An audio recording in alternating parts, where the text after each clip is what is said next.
everybody. Welcome back to my live stream. It is, what is it, the 20th of November already? It is, everything's just moving right along here.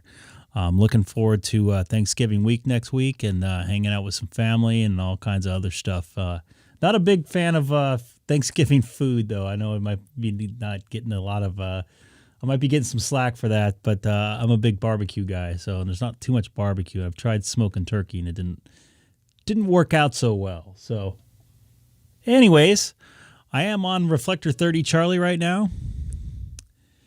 I'm going to give a call or give a text to one of the local guys here and let him know that I'm on for the first time on a weekend for a while.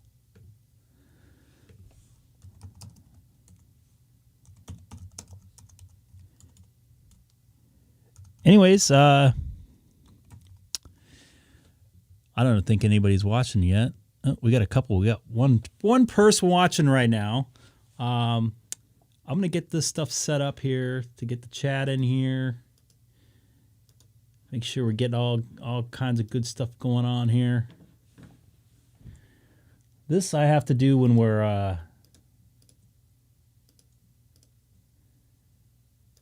online. I can't get this set up beforehand, the chat part of it at least.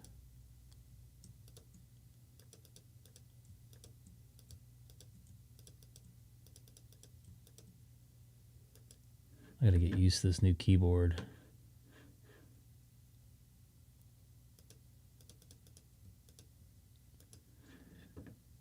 You get here. I apologize, as always.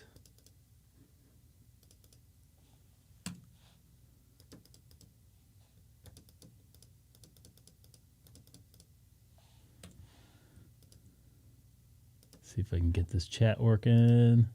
3, 2, 1, go. Yeah, it works. All right. I'm halfway here. All right, everybody. I'm monitoring Reflector 30 Charlie. I might cruise around tonight and see what kind of trouble I can get in. VK3EGG listening. On some other reflectors here tonight. The last time I came out on a Saturday night, it was kind of quiet. We've got somebody in from Australia right now. Maybe I'll jump in and say hi to him. VK3EGG. This is Greg, K6EGG. Also live streaming on YouTube.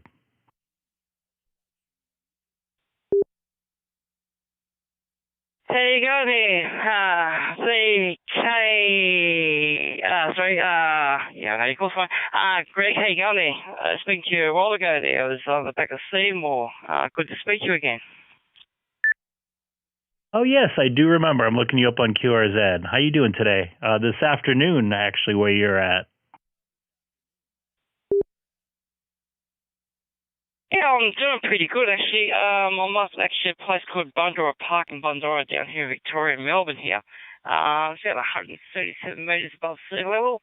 I can actually see pretty much anywhere. But, yeah, nice and sunny down here. A bit cloudy, but, yeah, just enjoy my time while I've got it. Excellent. It's just about summertime down there, if I recall. You got another, 3 or 4 more weeks before you hit your first day of summer, right? Yeah, QSL, that one, you're exactly right, you know. Yeah, it's not far off, and as I said to you last time, I don't like the hot weather, but, look, we got air conditioning, so it's going to help.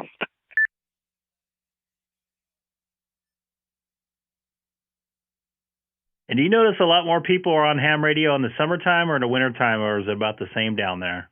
Because I seem to have gotten a little quiet in the summertime here, and as the winter got colder, it seemed to have gotten a little busier.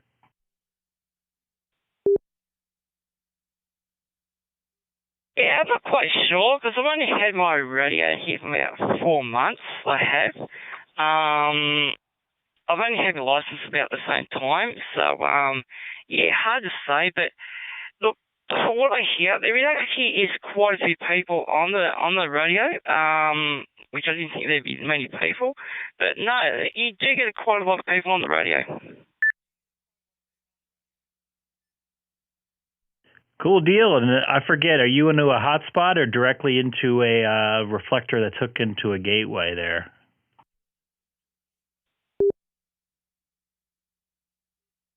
It's QSL, yeah. Actually, I am. I'm using a hotspot here back in my car. Little Pi-Star 3, I think it is. That's going into a little 5G modem for Telstra and into my radio. I've got actually two antennas on the back of my car which picks up the 5G network a bit more better. Back to you there, Greg.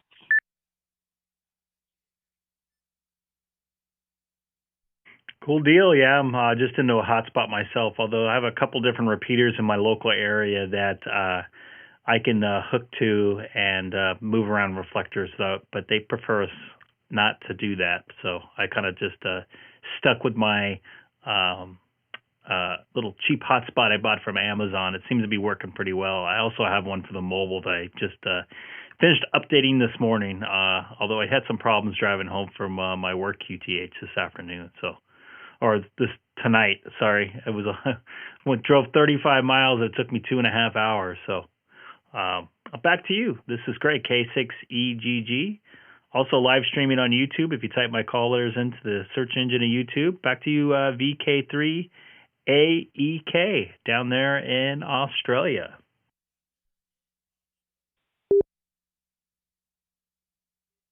Thank you, Phil. Yeah, look, how did you find, look, a lot of people have trouble if they're not familiar with it, programming the Pi-Star, to work on your radio. I've got an Icom 4100 at home, and I can actually use it in terminal mode. Just plug it straight into the Pi-Star. Select in your Pi-Star settings, just go Icom, I think it's called Icom terminal mode, and that's it. Just plug it in, and you're up and running. Pretty much straight out of the box. Yeah, back to you there, Greg.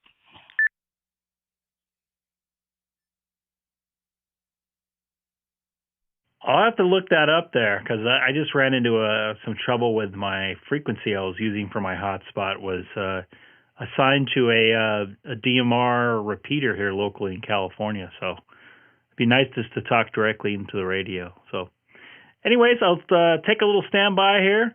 It's great making contact with you again down in Australia this afternoon, Sunday. I hope Sunday's treating you well down there today.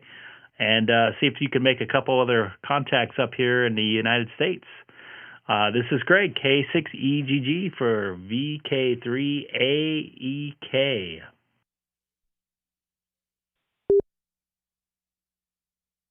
Thank you on that one, Greg. I'm going to give you 73s anyway, and you enjoy the rest of your day over there, and keep getting those contacts in. All right, 73s.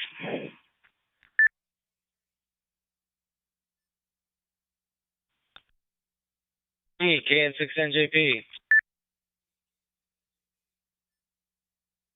Hey, Tom, you want to make the contact down to Australia down there?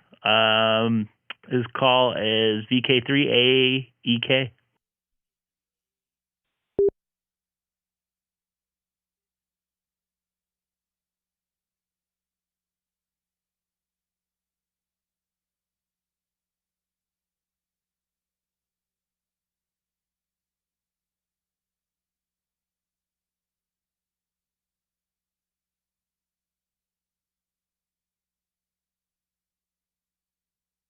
K6NJP, K6EGG. Go ahead, Greg. I was just writing down his call sign because I can't remember anything anymore. Copy that. I'm lucky enough I have a dashboard in front of me so I can see that. Yeah, go for it, man. Hopefully he's still there.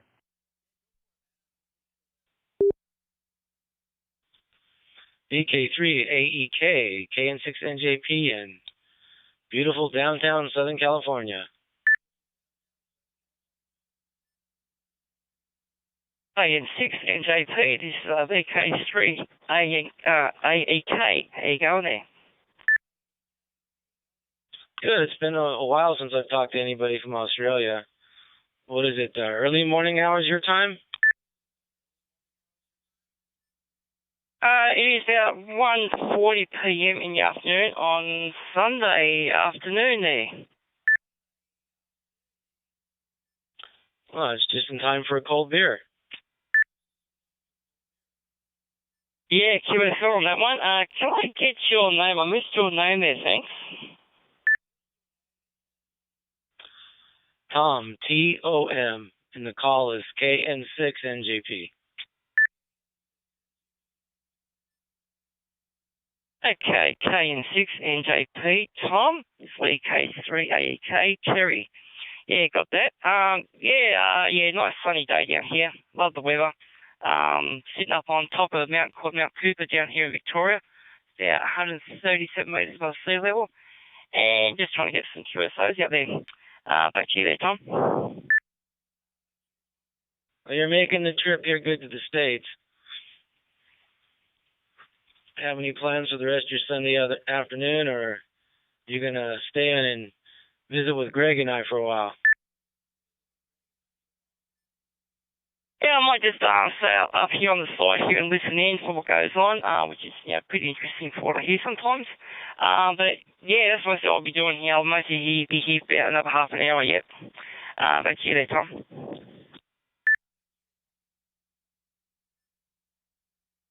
$400 for the low. We just got back from dinner and got the text from Greg saying he was live streaming, so here I am.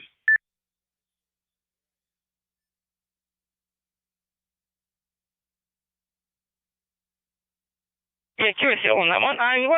What's your setup? You use a DStar, or what's the go on your end? I'm using a Icom ID-5100 going through a local repeater here about 5 miles away, and that's how I'm getting out. Yeah, curious on that one. No, you're doing a good trip here down to here in Melbourne, Australia. So no problems at all. All right, I'm going to say 73, so I'll let you speak to Greg there, K6EGG.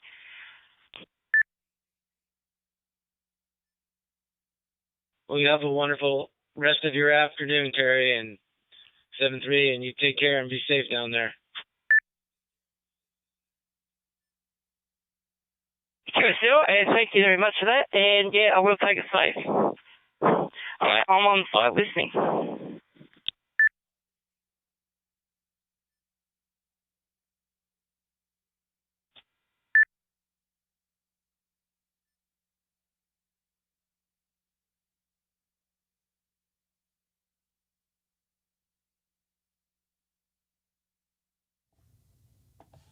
I thought it would be a little busier tonight. K6EGG. I let K6N know that we were live streaming. Hopefully he'll join. Excellent. I can find my foot pedal here. Excellent. Cool deal. I haven't talked to him for a couple days there. Did you have a good day there? Sounds like you just got back from dinner. I just got back from sitting on the 60 freeway for about 2.5 hours. Like 2 different accidents on the way home. That sucks. No, Gabe was sick the last week or so. He had gotten some food poisoning twice. So I hadn't talked to him either. I talked to him this morning just by chance on that same repeater that you and I talked on after the meet and greet. That's our club repeater, K6SYU. I just happened to call, and he just happened to be at the shack at the right time.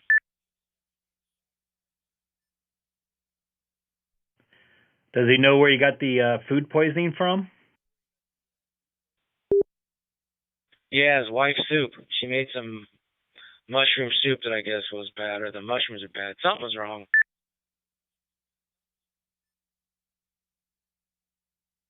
That sucks. I had mushroom eggs this morning at work, so I hope it wasn't the same set of mushrooms there. I haven't had food poisoning for a couple of years. I got it really bad on a road trip one time. We had some bad catering, and about 4 or 5 of us got taken out.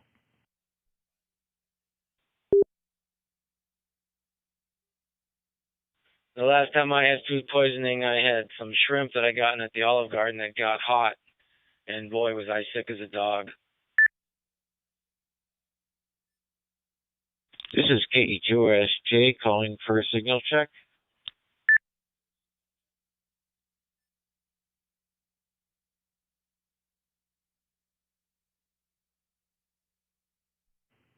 Go ahead, KE2SJ. This is Greg, K6EGG, also live streaming on YouTube if you want to actually listen to your radio also. Just type my call letters into the YouTube search engine. Sound good here in Southern California. K6EGG from KE2SJ. Thank you. I appreciate it. I've had some trouble with my hotspots, and I'm trying to rebuild them and test them out.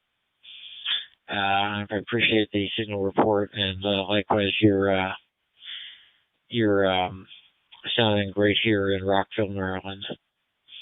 Have a pleasant evening, and 73 from KE2SJ, Rockville, Maryland. No problem, anytime. I know I did some updates with my hotspot that's in my mobile, so I was getting some radio checks this morning about 5:30, 6 o'clock in the morning. So cool deal, man. Have a good evening, and thanks for stopping by.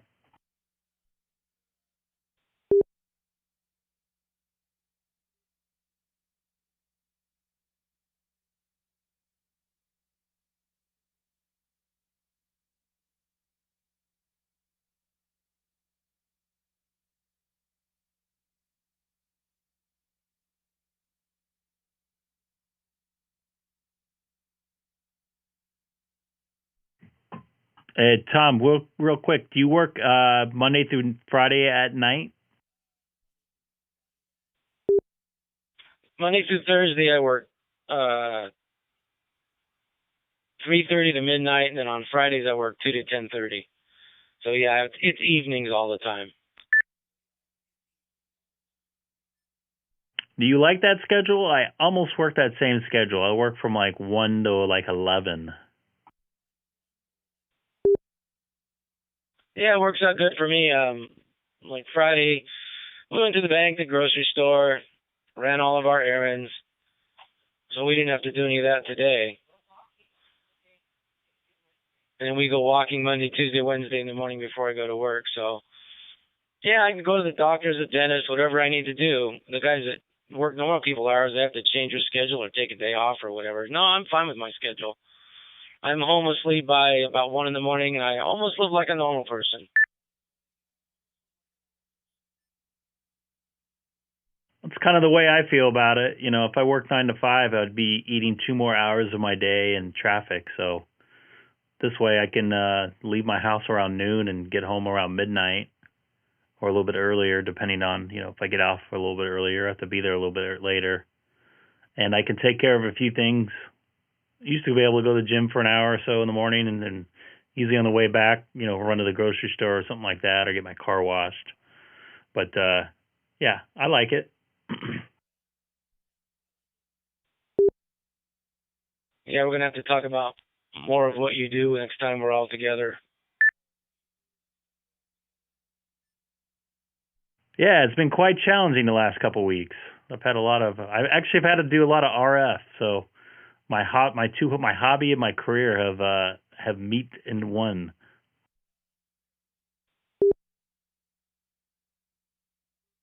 Well, that sounds interesting. You'll have to tell me more about that the next time we're together. Is there anybody more talks about everybody getting together again? I think there was some talk, try to do it once or twice, or once a month or once every 2 months or something like that. It might be kind of difficult December, but January might be a little easier. Yeah, I think probably once every 2 months would probably be good. I doubt you'll get that many folks together all the time once a month. People are always busy. Yeah, absolutely. It was quite a big turnout there, even when the ham Ham, what's his face? Ham Nation guy, whatever. Ham Radio Concepts or whatever.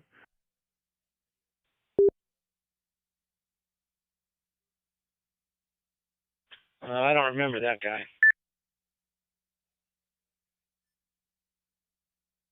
Ham Radio Crash Course, that's what it is. He has a bunch of subscribers there. I think he has like 250,000 subscribers or something like that. Oh, I know who you're talking about now. Yeah, I really didn't talk to him.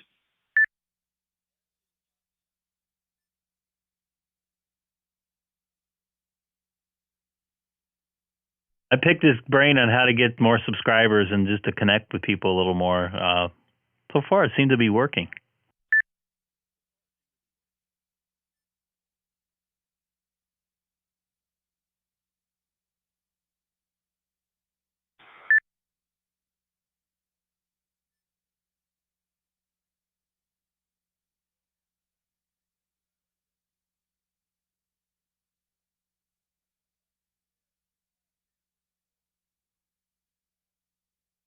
And for looks like I got some questions in the chat. Yeah, I'm running two Macs, and I also have a camera facing my Icom 9700. Trying to work on the picture. I've had it look almost like looks like if you're looking at it, but I've had some issues with my newer software running in one of my Macs. It's not compatible with the settings for the camera, so still trying to work that out.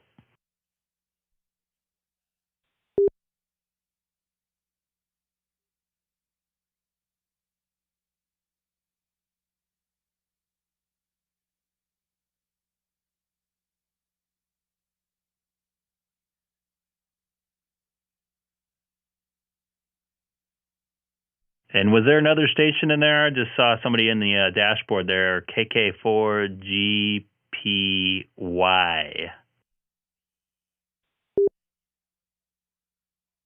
Roger that, KK4GPY Mobile in Jacksonville, Florida. Excellent. You're sounding good here into Southern California. Are you talking to a local repeater or a hotspot down there in beautiful Jacksonville, Florida?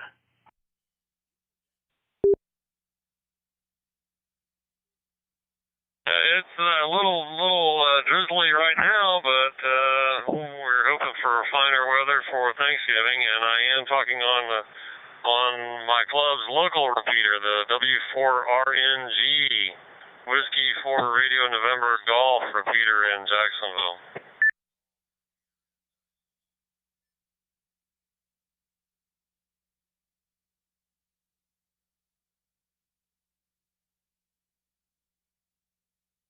Excellent. Does that have a large service area there in Florida?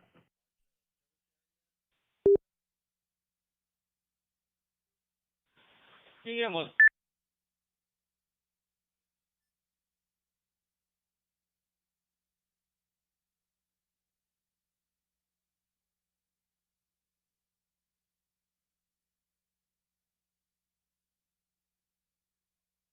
Looks like I lost you there.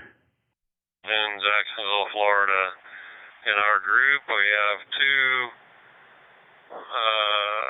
meter repeaters, a 70 centimeter repeater, a DStar repeater, and a 6 meter repeater.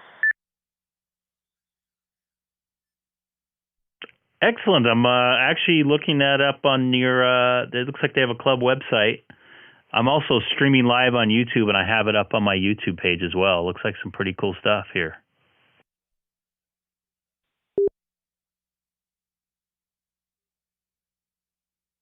But like anything else, it takes a little bit of work for highly unpaid people who love the hobby.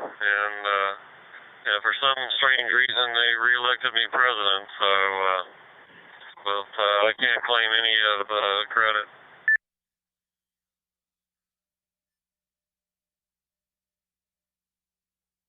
Copy that, Mr. President.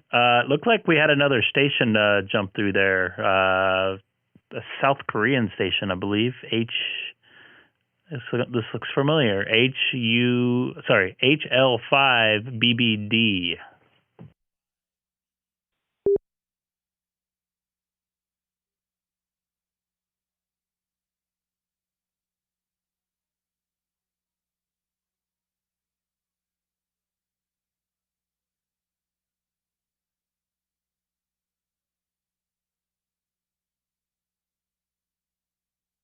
Or maybe not. I saw him in the dashboard there, but maybe he didn't come through.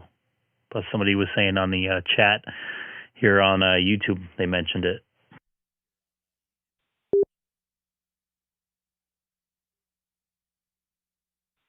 Greg, your live stream on YouTube just like froze.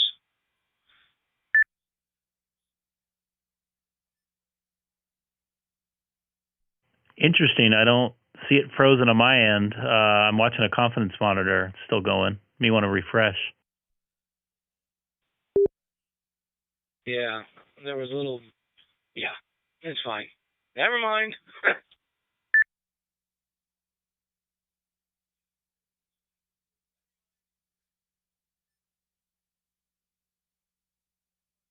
So is there a rag shoe being streamed through YouTube, and am I breaking in on anything? I'm just picking up the radio after a trip to South Carolina this evening.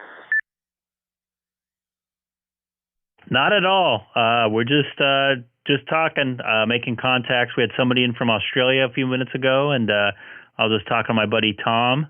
He's actually pretty close to me. He's about 20 miles away. So not at all, man. Just a visitor here myself.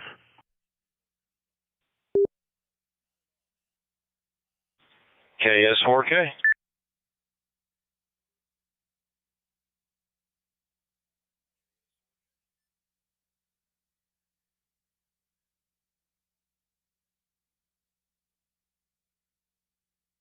Looks like we got Dennis out there. Good evening there, Dennis.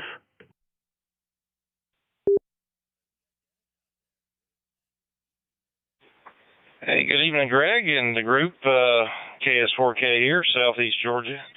And I believe I hear somebody I haven't talked to in a long time, KK4GPY, Justin. A long time since I've heard you on the air.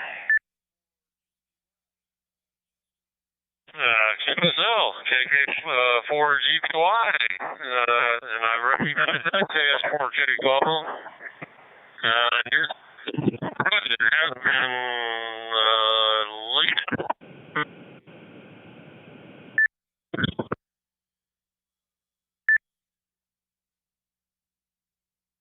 Okay, very good, Justin. Well, it sounds like you're getting out of the range of the repeater. It was a few weeks ago I was down there. I was trying to, in the area, and I noticed that I was having a little bit of difficulty once I got maybe 4 or 5 miles away from the repeater site. So just heard you out there. Thought I'd pop in and say good evening to you. I heard you saying you're headed to South Carolina, so I guess you'll be not coming up Interstate 95, and you won't be too far from me, I guess, when you get near the Brunswick area. So good hearing you.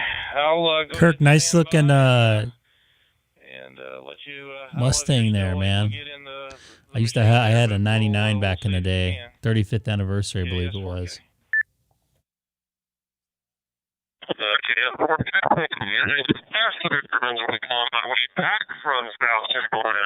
That's brutal. I gotta turn that down. Oh,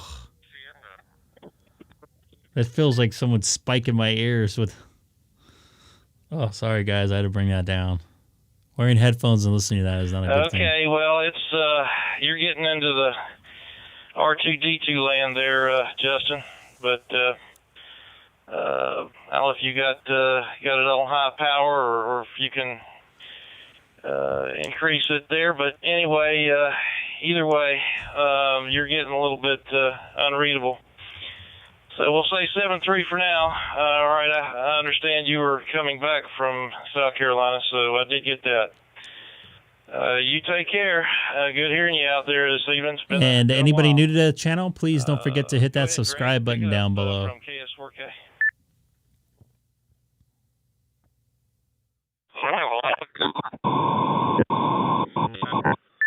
That's brutal.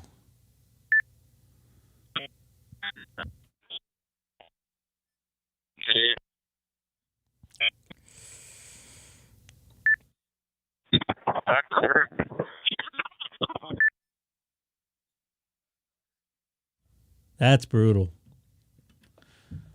I'll wait and see if he's done.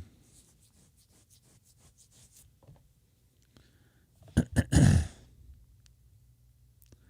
throat's all dry because I had to wear a mask all day today at work, so I'm not sick. Yeah, I think he's done, Greg. Yeah, he was just, I think he was getting further and further away from the repeater. As Tom said it in the chat, someone has a bad case of R2D2. Man, that was brutal. Wearing headphones, that's really hard to hear.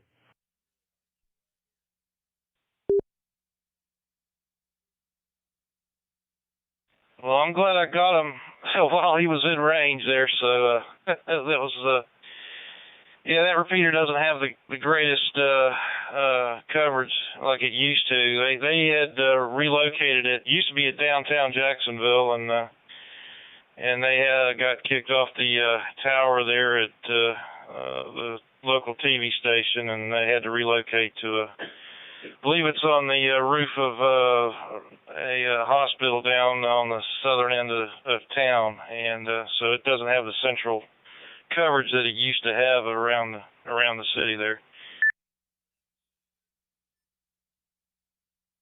And are you talking into a hotspot or that same repeater?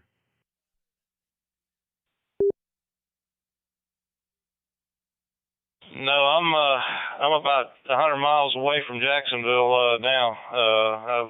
I used to live down there about 5 years ago. I moved up here, got out of the big city, so yeah, I'm running through my hotspot.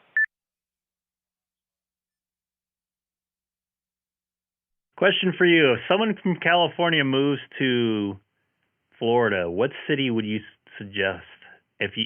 If you had to have one city that's similar to California, obviously the weather's not, but what would you suggest? Pass back through Brunswick. KK4GPY 73 is in clear. All right, Justin. I got taken out there on that one, so appreciate the relaying the message to Brian there. Yeah, I hadn't talked to him in a while either, so yeah, tell him we said howdy. And you ought to tell him to get on the air a little bit from time to time. I know he doesn't get on much, so but we'll catch up with you later. KK4GPY, KS4K.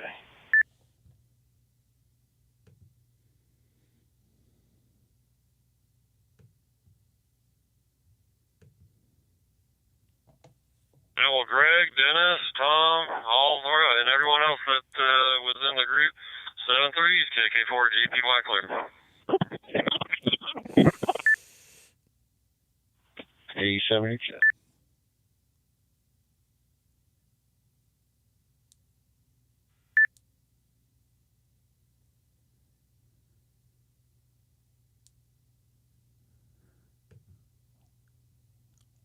See, this is what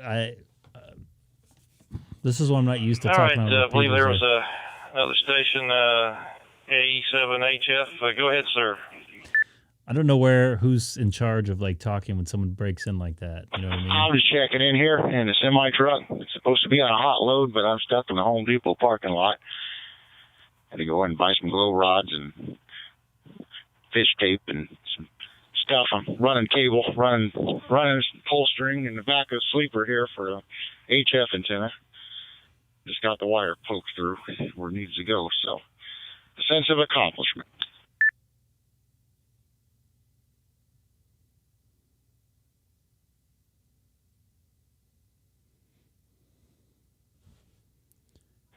All right, very good. Name here is Dennis, by the way, and yeah, we're just talking with Greg, and I guess you talked to him before, and we're just heard some old acquaintances pop in here, and I had to get on and see if I could make the the connection. So, all right, I'm gonna go ahead and take a standby and let y'all pick it up. But we'll be listening, and y'all take care. Greg, go ahead and pick it up.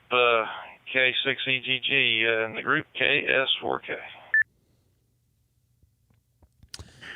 K6EGG here, also live streaming on YouTube. If you type my call letters into the YouTube search engine, K6EGG. And Colin, I was on my way home on my hotspot, and I think I lost internet connection, and I tried to restart it, and I got frustrated in traffic, so I turned everything off. And I didn't want to mess with it and end up in rear-ending somebody. So guess you didn't pick up your load yet, huh?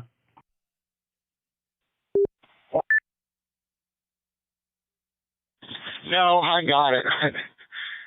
I'm running it in early anyway, and wasn't due till tomorrow night. I went ahead and went over there and got it. My clock, my 14-hour clock, is taken away, but I got time. I just wanted to get this cable run. I figured, you know what, screw it. I'm focused now. I'm gonna get the dang thing. So I pulled two pull strings, pull ropes through, and I'll tie on a couple coaxes later and run it all through, and then mount the HF antenna. Be right back. AE7HF. Copy that. K6EGG. I also saw another station pop in there. I remember this one. I remember this Felix W4WMD.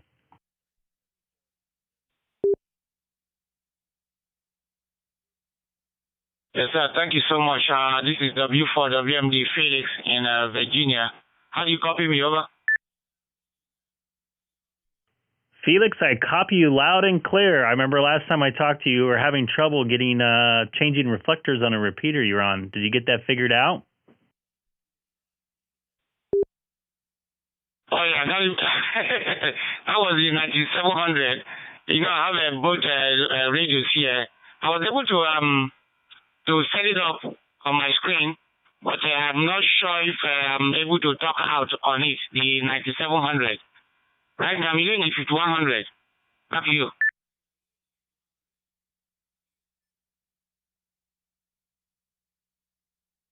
Copy that. I'm glad you got it all going there, and I'm checking out your QRZ page again. So you said you're on your 5100 right now? Yes, I'm on the 5100 right now, but I have the 9700. That's where I'm having the problem. I was able to, bring it up on the screen, but I've tried to talk on it, but I don't think I'm getting out on the 9700. But right now, I'm not using that, though. I'm using the 5100 right now. This is W4WMD. Back to you. Copy that. I see you use reflector 62 Charlie. It's located over by your QTH. Is that pretty busy reflector there? Not really. It's not that busy. But I think this one I'm on the 01 Charlie right now. And I guess that's where you guys are talking, all right? Although I'm coming direct from the repeater. I'm going direct to the repeater. So I guess whatever the repeater has, that's what I'm using right now. Back to you.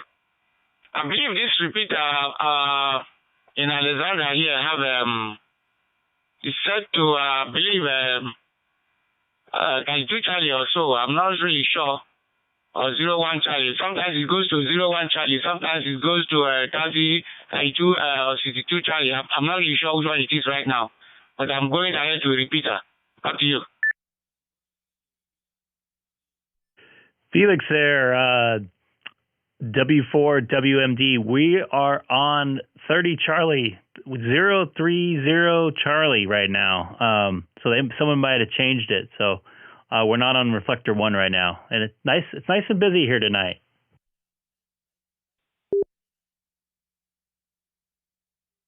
Okay, you know what I have on my screen? Yeah, I have it on my screen here, 011 Charlie. But I'm going through the repeater, so I believe I'm getting to you through the whatever the repeater has it on right now. So maybe the repeater has it on 30 Charlie. I'm not really sure where the repeater is. Where the repeater is, what reflector the repeater is using right now. But I'm copying you guys loud and clear here in Virginia. Back to you. Excellent. I know sometimes when I use a repeater, I usually will go to the info page in the DR memory, then I could see what it's connected to. Yeah, it's definitely connected to 30 Charlie. That's where all of us are on right now. So sounding good here in Southern California. I'm 40 miles east of downtown Los Angeles and also streaming live on YouTube. If you got a computer by you, you could type my call letters K6EGG into the search engine of YouTube there. And anybody new, please don't forget to hit that subscribe button down there. Oh, yeah, I think the last time I spoke to you, I was able to access your website and YouTube, and I was able to, I believe you, sometimes you go live, right? I was able to, listen to you live. Back to you, this is W for WMD.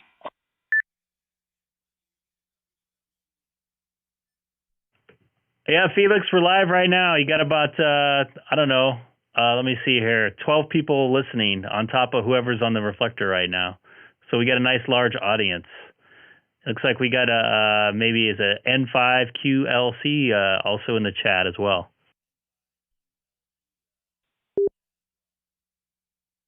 That's very good. Okay, I will try to tune in and see what's going on there. All right, thank you for the contact. Let me let you guys continue. This is W for WMD, Felix in Virginia, Prince William County, Virginia, about 25 miles to Washington, D.C. Back to you. Copy that, W4WMB. Great to make contact with you again. I think it was about a month and a half ago last time I talked to you. So thanks for jumping in there and saying hi. This is Greg, K6EGG, just monitoring Reflector 30 here in Southern California, 40 miles east of downtown Los Angeles, about 10 after 7 here in the Pacific time zone.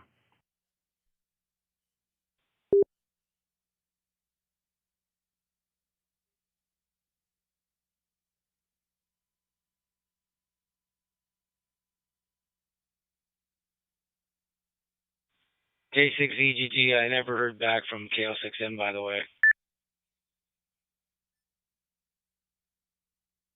Maybe he still hasn't come around there. That sucks, man. Hope he feels better.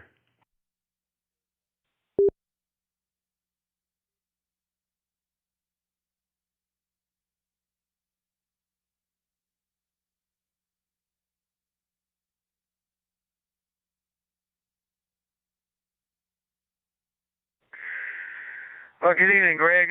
Yeah, this is Joel, N5QLC, Little Rock, Arkansas, and enjoying your show here on YouTube and talking to you on DStar.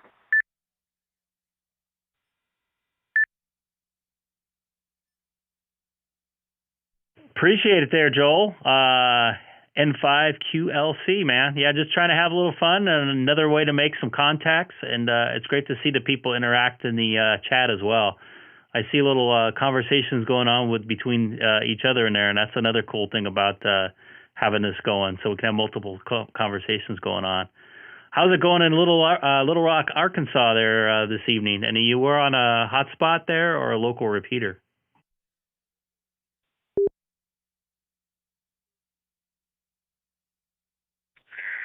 Well, it's going good here in Little Rock. Have a beautiful day, nice sunny day, and all that. So, yeah, we're coming through a local repeater here that I have that I manage. Basically, I built and take care of it. So, yeah, that's the way we're coming in this evening. Well, you sound really good going in the reflector and coming out of my little hotspot here. Really good job. Do you have a nice, good range on that, where you have it located?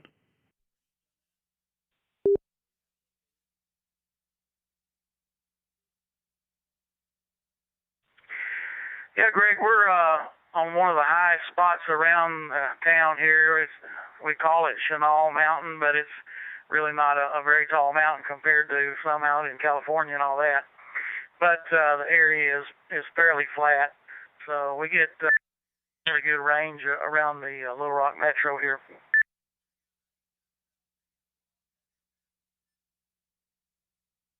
I was just talking about that last night with all the different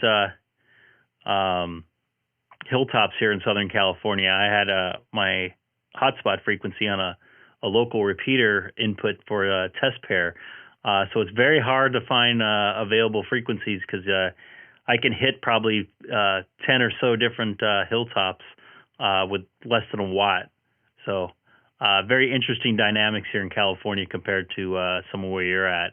I mean, you guys can, with being flat over there with, a couple hundred feet of elevation, you can cover probably a few hundred square miles very easily.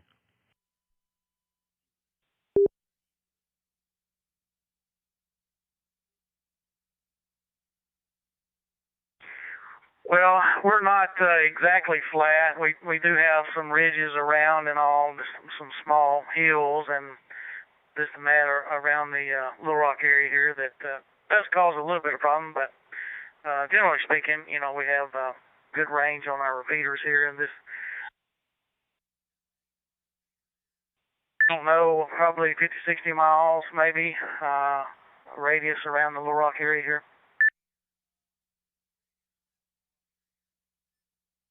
That's pretty cool too. Do you guys have a lot of analog repeaters in your area, and are they busy? There's a couple of them here in Southern California that pretty much are going, I'd say almost 24/7 on the weekdays. There's a couple nets that go past midnight, and some people start up about 3 o'clock in the morning.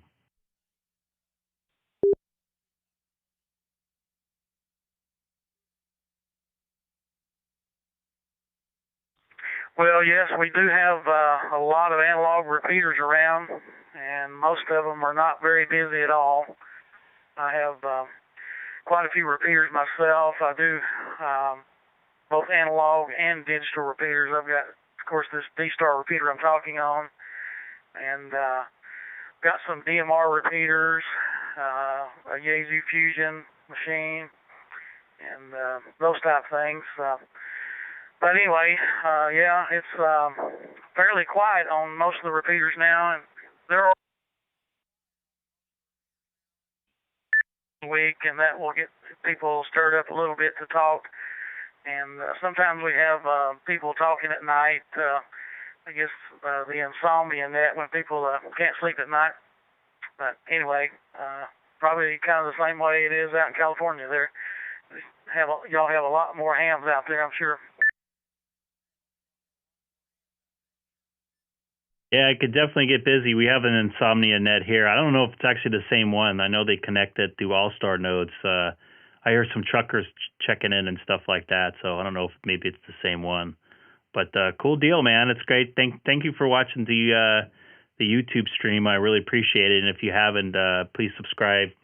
Trying to get a few more subscribers. I'm hoping to, once I can get, I believe 1,000 subscribers, I can do a mobile live stream. I want to do some mobile live streaming when I'm talking on my mobile in my car, since I have about 2 hours in traffic some days. So I really appreciate you jumping in here and saying hi. This is Greg, K6EGG.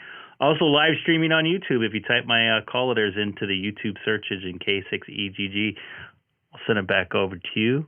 N5QLC. This is Greg, K6EGG.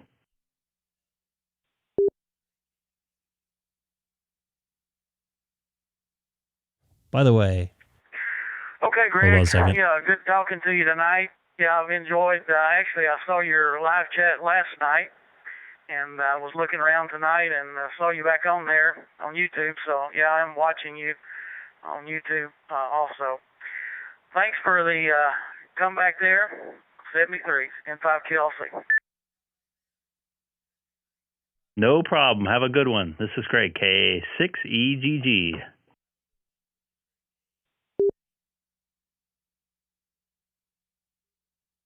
KN6.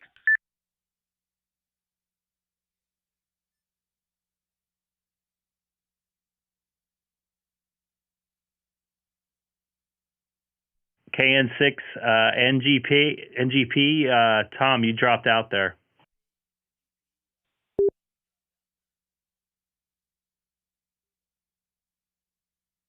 So if you guys see me moving my neck back and forth, I've got a pretty stiff neck right now.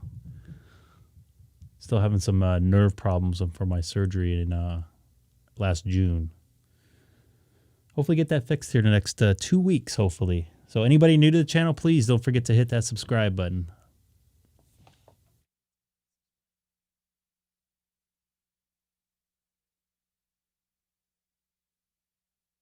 By the way, this is the most ever viewers I had at once right now, 22. So congratulations, everybody watching. I appreciate it. AE7 HF.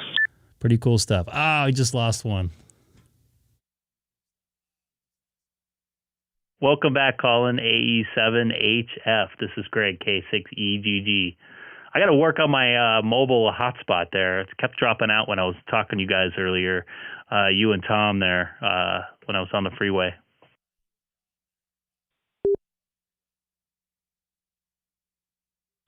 All right. Man, navigating these Home Depot parking lots with a 70-foot rig and a set of doubles is like operating through a minefield. Is all where they put these little islands and the trees and shoot, that's not gonna work. Give me a minute. I'm in a tight spot.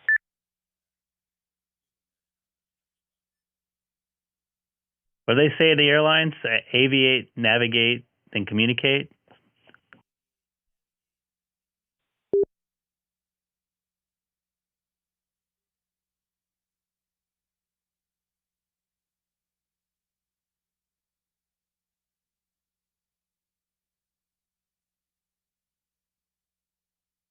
I hear my daughter in the background here.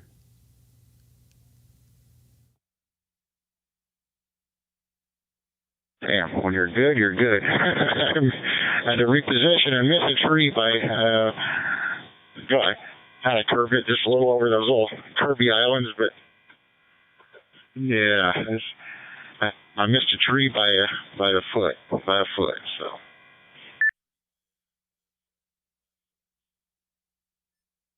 Well, then you had 11 more inches. That's not bad.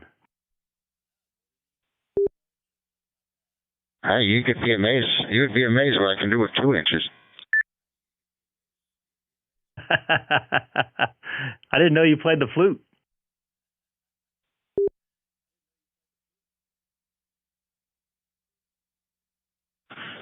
Yeah, sometimes I creep the front end of this right up to,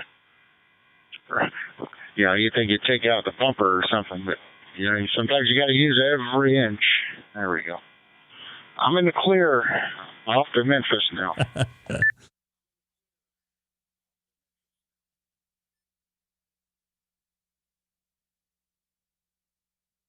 Anybody out here that's listening to the Reflector got an order in on the ID52, the new HT Icom handheld, or on a waiting list or anything like that? I know we're talking about it in the chat here.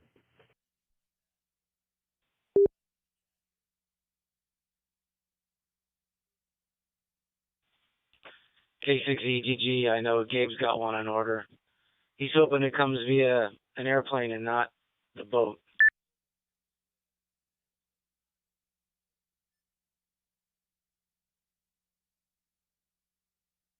If not, we can, maybe we could borrow someone's boat and just head off of Catalina and go grab it. I know Don W6DUO has a he's on a waiting list, and I think Andy AJ6B that was over at the meetup there at the park. It looks like Scott Gibson on the chat there says he's been on the list for about a year.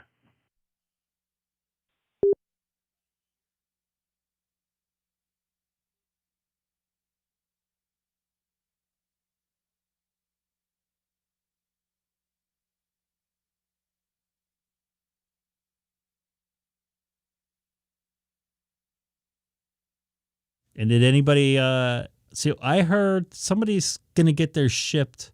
I don't want to say their name on here. They were promised it would be shipped by the 15th. I wonder why they never set up a factory manufacturing plants 15th of December. build them here. But I'll believe it when I I see here, it. don't they? The U.S. hams and I don't know. I guess all the little chips and the tooling just has to come out of Japan, huh? Cheaper labor overseas, man. Just like everything else got moved over there. WB5ZDD.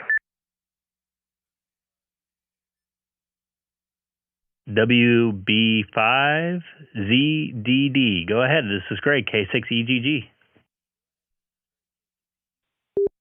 Well, you guys got me looking online for the ID52A. Looks like it's over $700. I see a ID IC-9700 on eBay for $150, and it does DStar. That one looks like a lot better price. Hi.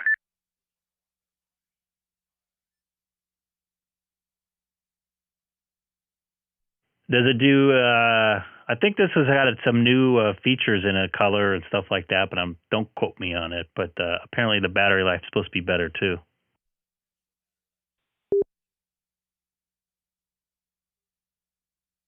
I definitely hope the battery life would improve.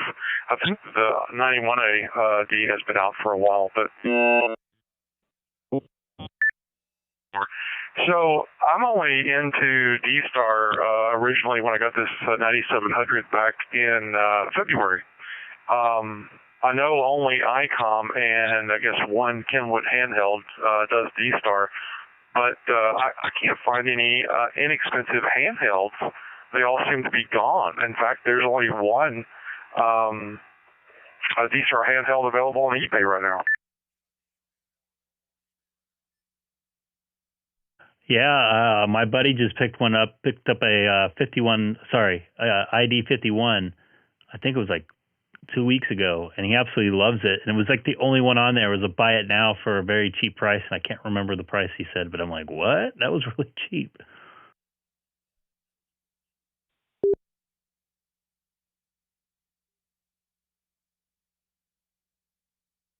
Well, that is the cool thing about the internet. You get it just right, you can get a good deal. I didn't mean to stop the other gentleman from talking. I just thought it was interesting that the 91 AD was available for current bid $150. That's pretty cheap. Is that only VHF or only UHF? Is that correct? I can't remember.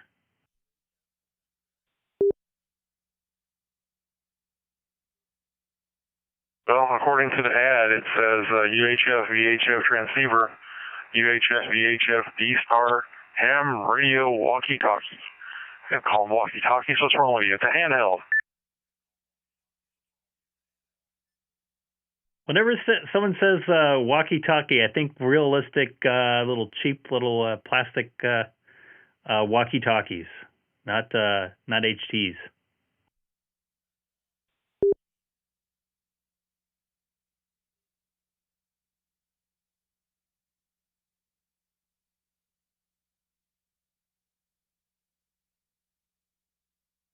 And do you know anybody that has is on a waiting list for ID52?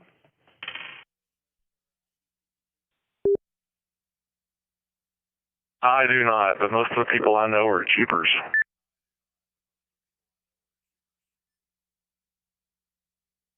You know, with everything rising in prices, you know, like double, you know, for meat and everything, you know, paying double price for a ham radio right now is probably not the best idea, to be honest with you. Because I'm not getting paid double, that's for sure. If anything, I'm getting paid half less.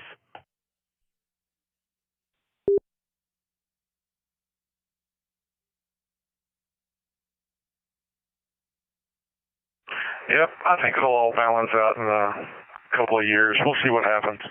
Anyway, I'm going to jump back to the side and dream about walkie-talkies that I'm not going to buy. Hi. WB5 is ZDD, clear listing.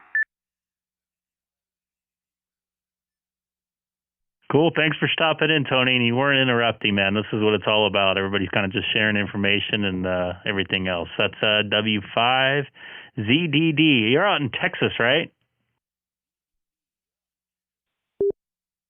That is correct, but when we use the Skype ham radio like this, it really doesn't matter, does it? That is true. It's basically a Skype.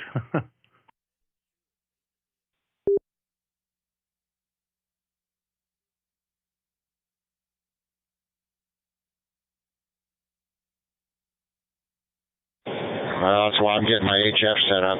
My internet goes down, this goes down.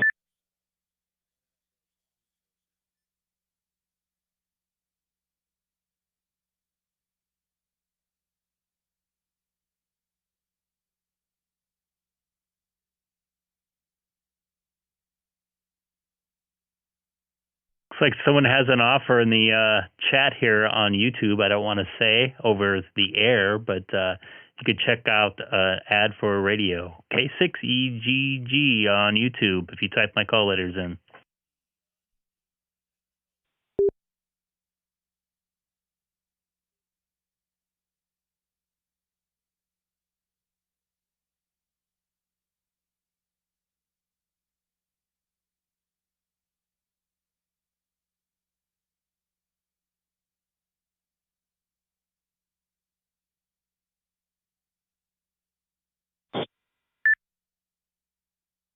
They're going to get a lot worse before they get better in the next 2 years if by inflation and New World Order coming and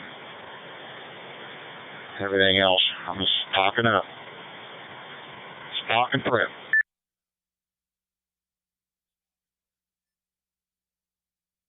New World Order is already here, man.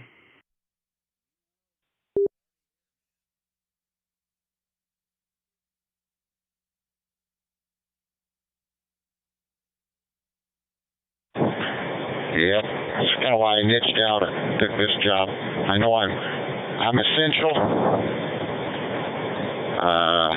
You need every endorsement and hazmat to do it, and I'm kind of niched myself out. So, we'll see. Yep. Yeah, I'll finish running the cables for the HF radio tomorrow morning. I got 2 pull strings pulled. I just got to run the coaxes through there. I got a little plastic junction box, all-weather junction box. I'm going to put in the back of the hole there. I'll run my weed boost antenna in and a couple coaxes for HF. And when I was back there underneath the bunk, I did find the RG58, I believe it was for one of the co-phase antennas. So choppity chop, it's going to get it. I'll put a ham stick on it. We'll see how that works.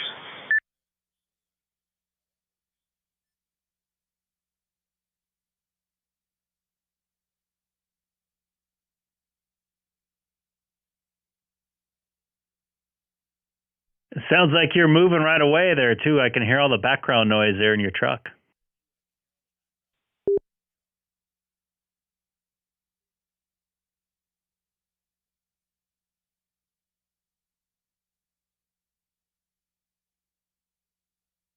Well, hang on. Let me wave my wand. Hang on.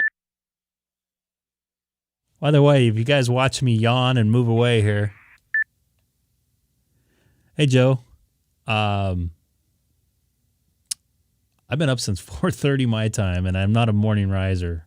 I don't mind getting up early, but how's it going there, K6EGG? This morning, I've been waking up the last couple mornings been waking up late. My call sign there on the screen, Calm. And hello there, I see that Greg is out there. Not too bad, just listening. And also trying to pick up Bill in South Africa with my other radio, the new one. Finally home after 3 days playing with a new radio. Sounds like fun to me. 87 HF, is this better? Oh, yeah, a lot better. I think a couple of the guys were in there, too. This is you hear Tony, KN6KNE, and Tom out there. They're both in Southern California. KN6NJP. My tongue is getting twisted here, getting tied. Yeah, not a big morning riser there, folks. So I apologize if you see me yawning away. My eyes are getting all bloodshot there. So. E7HF, I'm back. Is this better? Yeah, you're sounding good.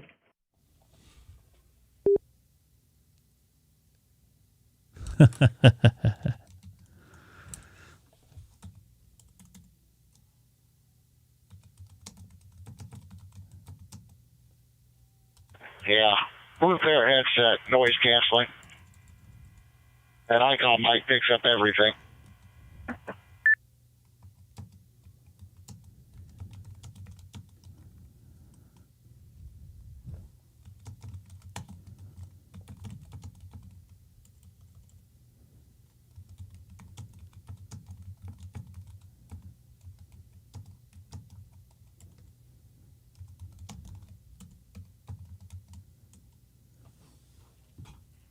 Colin, how long is it going to take for you to get to Memphis?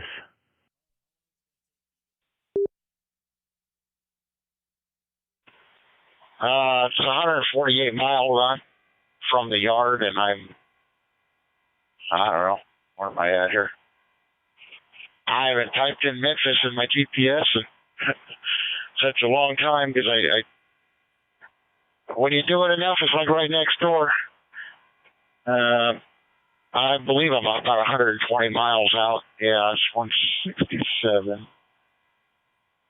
I'll be there in about 2.5 hours.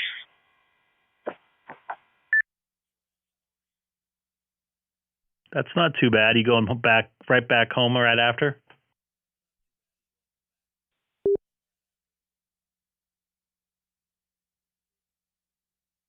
Well, I thought I would go down to the Loves there and on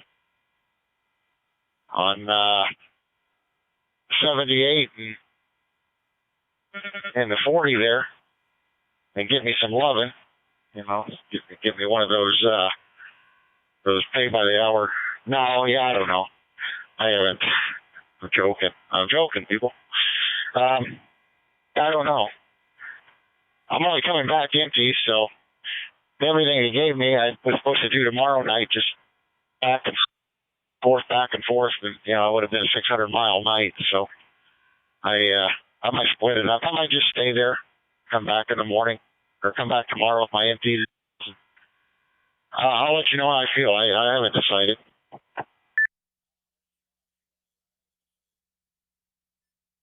Copy that. I wonder where Tom ended up tonight. I know he's supposed to be in California very soon, so it's got to be fairly close by now.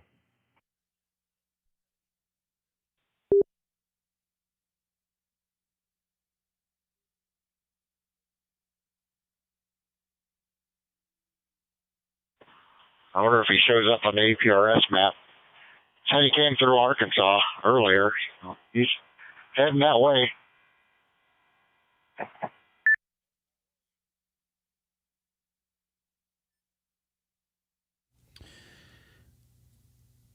Anybody watching on YouTube right now? I see a couple of people just popped on in there recently. I'm on Reflector 30 Charlie. Yeah, I'm behind my old company. He's maxed out at his speed. I'm going to fly around him here. I don't miss that company. Monitoring Reflector 30 Charlie here from Southern California. Talking to some people all over the country tonight here. Been a busy night on Reflector 30 Charlie here. I'm about 40 miles east of downtown Los Angeles in the city of Chino. And anybody new to the channel, please don't forget to hit that subscribe button. And real quick, K6EGG, you still out there?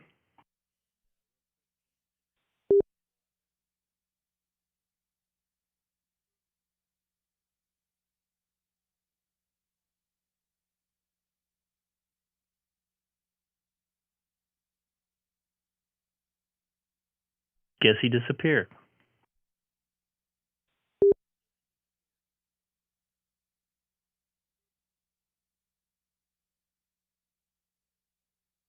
Man, I don't know how longer I want to last tonight. Maybe another half hour. K6EGG. I think Danny was messing with his HF rig. He was trying to talk to somebody, and some other country. I forget what he said. Might have been Australia. Is that on his brand new Icom 7300 that Dave sold him?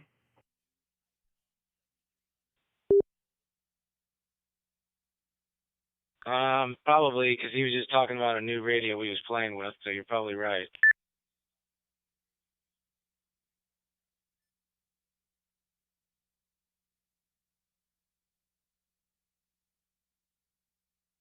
Dave, one of the guys that talk on the sideband,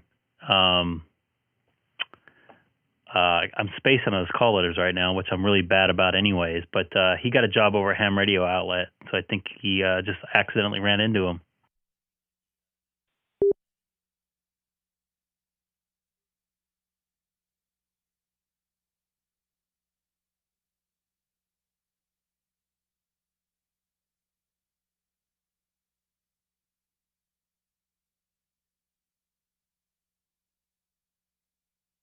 Sorry, I had to adjust. I've been sitting here for an hour and 15 minutes. My chair is not that as comfortable as I thought. Plus, I was sitting in the car on the way home from work for the last 2 hours right before I got on. So 3.5 hours of sitting has not been fun. But it's fun making some contacts here on YouTube. Talking to him on the TV there. He's a trainer. Whatever. 87 HF. So, yep, getting a little closer to getting my HF set up going. Little by little by little. Seems like I've been spending more, a lot of money and not getting a lot of done, though. There's $70 in glow rod and a glow rod fish tape kit. Those glow rods are expensive, man.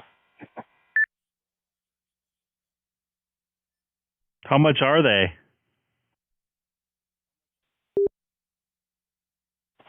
Well, I bought 3 things in there: a glow rod, a little glow fish tape, the little outdoor rated, little weather box, and some. And I guess I'm not going to use it to flex tubing.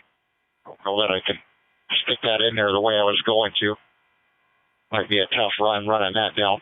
I spent $70, $70 in there. I'll be broke by the time I get this HF radio up and going.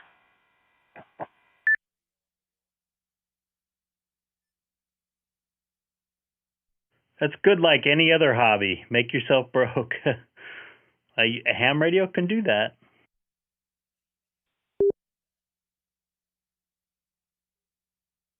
Look, an ex-girlfriend's named Karen. I had one of those.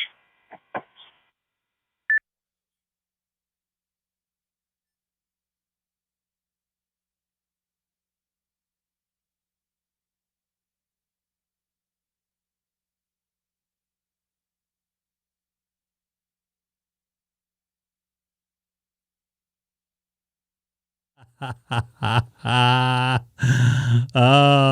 gotta say that on the. I'm gonna say that on the air here. Yeah, man, I was thinking maybe you ought to wait for one of the nets and then put it out there on your net. Put it out there on the cheap advertising, but put it out on the net for your YouTube channel. There you get a subscriber grab there. And to add, somebody in the chat said Brandon makes him broke. I think he makes us all broke.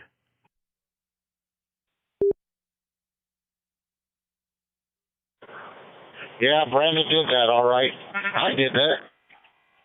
I wonder if they found his brains yet during his colonoscopy yesterday. I haven't heard anything. Come on, man. That's going to be hard to find, bro.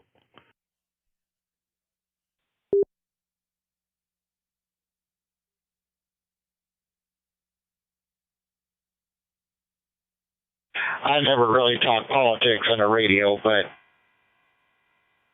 my God, if we don't have a puppet, then I don't know what it is. What it is. So I'll just leave it at that. Yeah, I'm thinking about. We're not talking about politics. We're talking about Brandon. I found it on one side. looks like the RG58 cable. Looks like a cheap RG58 cable, but I believe it's it. So I'm gonna chop it, cut it. Maybe I should throw a tone on it, put my toner on it, make sure it is the right cable before I go chopping cables. I got me some RG59 or PL259s. Jeez, I'm tired. PL259s for some RG58 cables and a barrel connector. So I'll tap onto it there, and I can put a ham stick on the 3/8, mount there on the back of this cab also. And I got me a 3-position coax switcher, and click, and change, to a resonant antenna right away.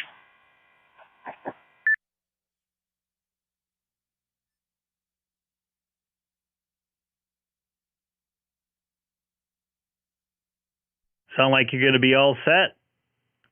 What type of HF radio do you have, or you're going to get it?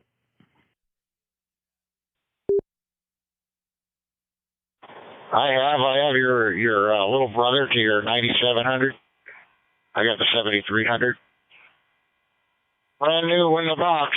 Well, it's not brand new. It's new to me. That was originally purchased from Giga Parts on September 23rd. A local tech ham up here bought it thinking he was going to get the HF bug and decided, he didn't want it. So I got it with the RT Connect software, an MFJ wire, antenna, fairly new. The nifty manual, the little the dummy guide, manual, which is kind of cool. I might actually use that. What else did I get? Oh yeah, the Astron 20-amp power supply for $1,030. I paid the guy. I paid him for his gas to drive 29 miles and deliver it to me. And pretty nice little setup. Called my friend up, the manager at Giga Parts, the next day in Vegas. I've known him for years. And asked him, he said he got this from here. Here's the serial number. He looked it up. I got all the original price he paid, everything, brand new. Found out the exact date he ordered it on, what store it came from.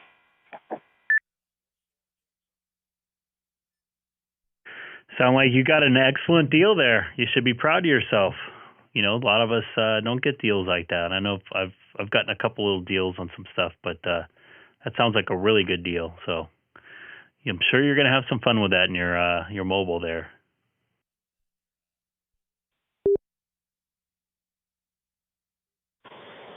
Yeah. It would have been cool if the 705 did 1.2 gig, all the way up. Then I'd really be looking at that radio more for,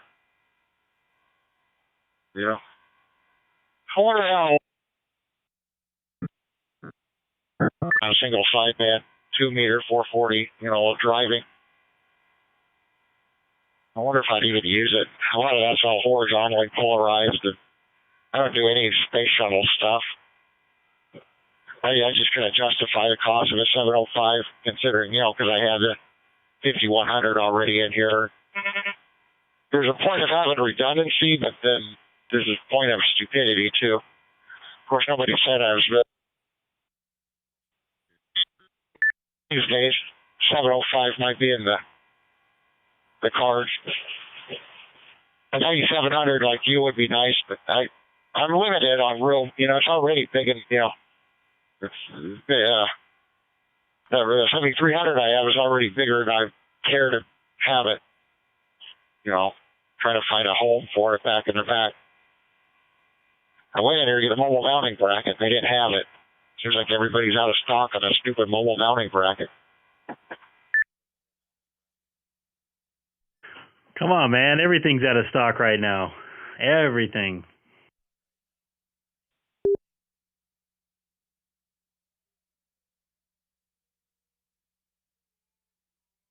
The only thing that's going to be out of stock is my bank account.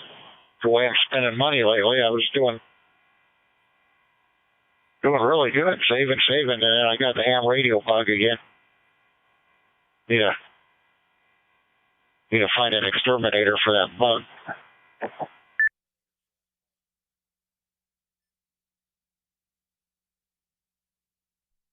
Yep, I totally understand. I think my daughter is coming up here.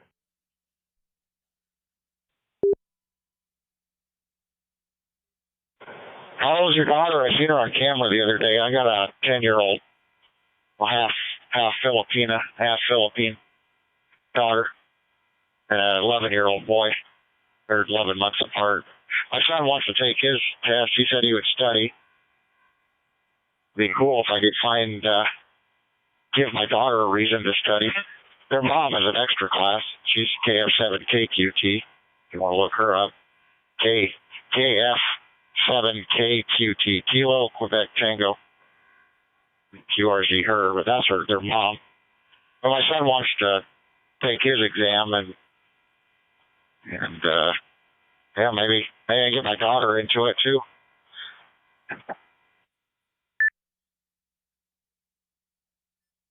She's just 4. She's just not quite there yet. Maybe when she gets 7 or 8, I'll start thinking about it. But she's interested in it because Daddy's interested in it. She should be popping her head in here any second. I think I might have accidentally keyed up over somebody. Back when I got licensed back in 93, 92, there was an extra class 5-year-old girl.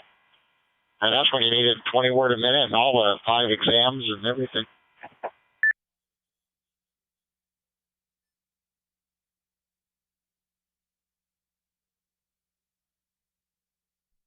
Yeah, code and me are no good. I'm glad I don't have the code because I'm just, my brain cannot handle that. It just sounds like noise to me. Yeah, I know. That's bad, but anybody new to the channel, please don't forget to hit that subscribe button down below.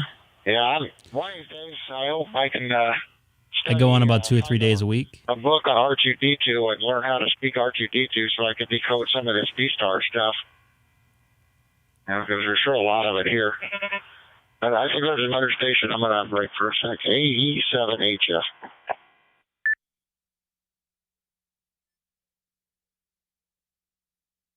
Copy that. This is Greg, K6EGG, also live streaming on YouTube if you type my callers into the YouTube search engine, K6EGG. 40 miles east of downtown Los Angeles in the city of Chino. And yes, 4 is a great age. I can actually have conversations with her, and she talks crap back to me too. Her new thing is she likes to play with a knife at the dinner table, which is kind of scary. I had to yank it out of her hand the other night.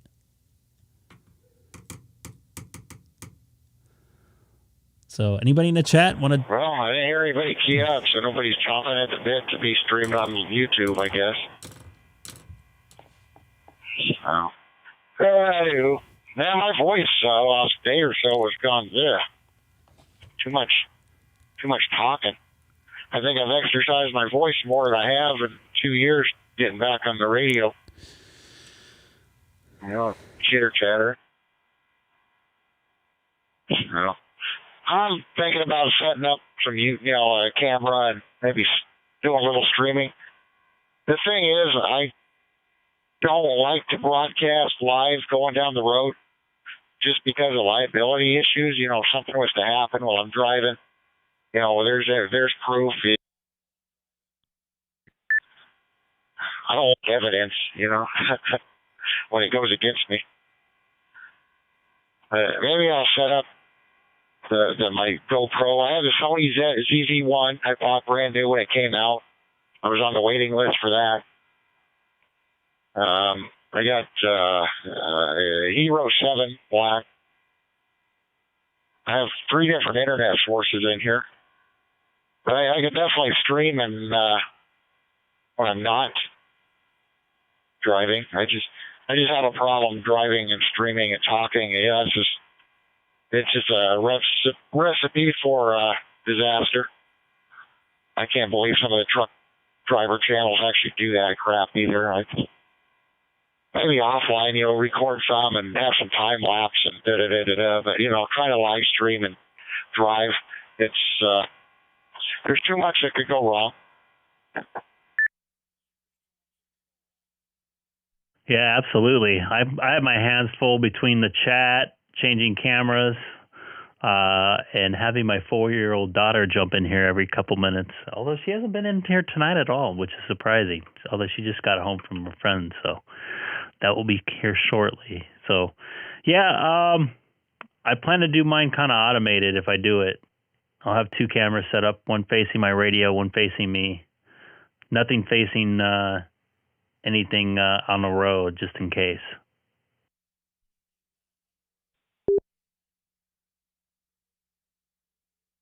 Yeah. Well, changing subjects. How do you like your Volt? Are you did you buy brand new, or is it you previously owned? Tell me about your Volt.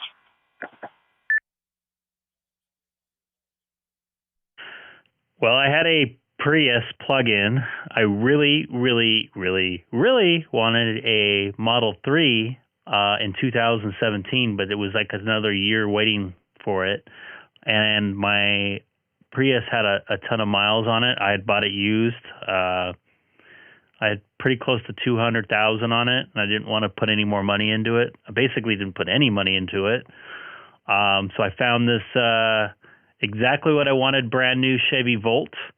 It was $39,000 for the sticker, and with all the incentives, the federal tax credit, the state tax credit, the local tax credit, the whatever Southern California Edison credit, the new car without tax came down to pretty close to $24,000. It rides just like my old BMW 330 that I had in 2010. The other thing is I have solar panels at my house that are paid off. So now I'm driving to and from work for totally for free. So it fixed kind of, a couple problems I have. Basically, without the gas I'm paying and the cheaper insurance, because its insurance went down, I paid like whatever $200 or $300 less a month, not including the extra $200 I was paying in gas or so a month. Now I'd be paying probably $400 right now. So absolutely love that car. I've had probably 10 different cars. It is my favorite vehicle of all time. It does everything I need to do. Rides, like I said, really nice. I can put my radio in there, and I also have gas if I need it. So I just wish they kept them going. And every Volt owner I've talked to absolutely loved their car and either didn't want to get rid of it or had to for leasing purposes. So it's a good car, man.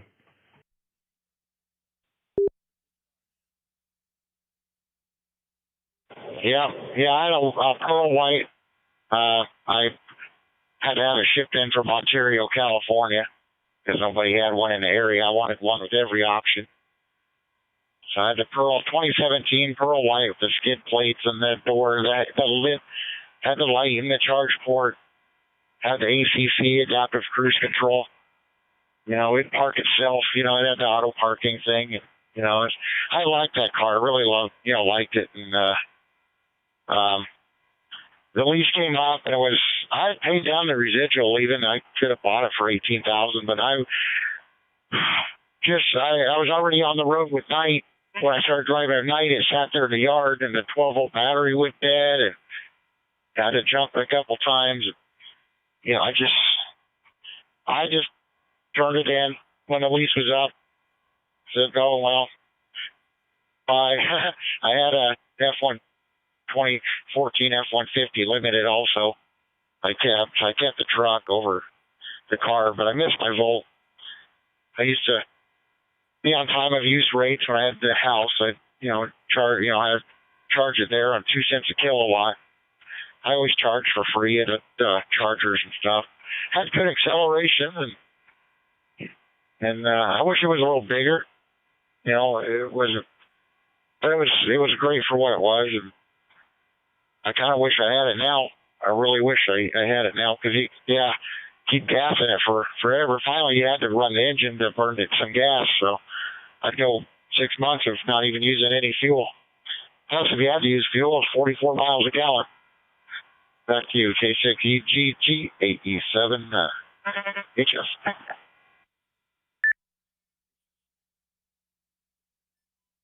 I think I went about 6 months and 10,000 miles with no. Hi. I'll be back. I'm gonna hang out with my daughter for a few minutes. This is great. K6EGG.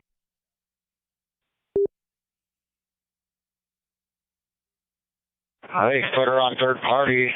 Say hello. Well, I guess that would help if I had my daughter, my own daughter. She's not 9, 10. Yeah. All right. No problem. AE7HF. Driving down the I-40 towards Memphis in Arkansas here. I'll be monitoring.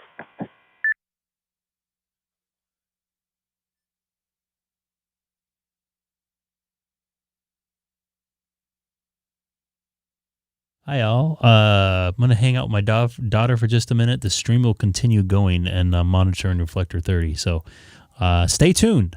I'll be back. Family first. KJ7ZWJ.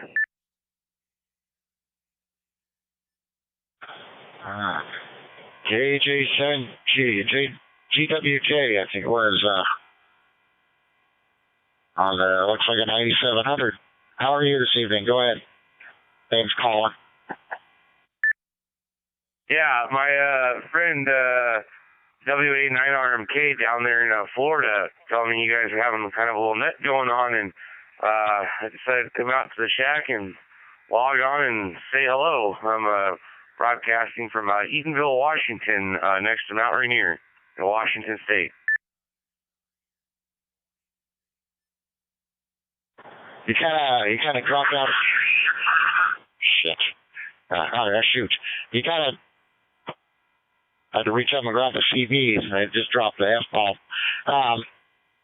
You know, that's why I can't keep the CB on in the truck. It's ridiculous. You dropped out where in Washington are you?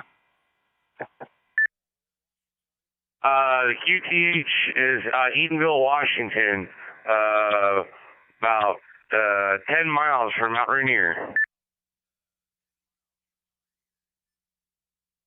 Okay, yep. I've been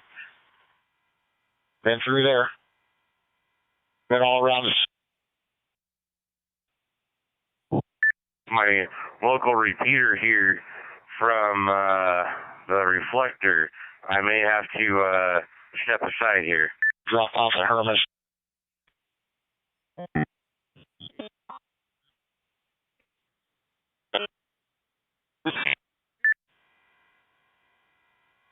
Yeah, cool. I'm down here in Arkansas, pretty much home QT. You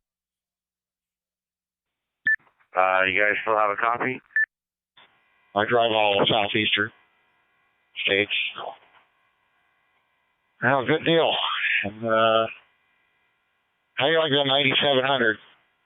I got the 7300 I'm working on installing here in the truck.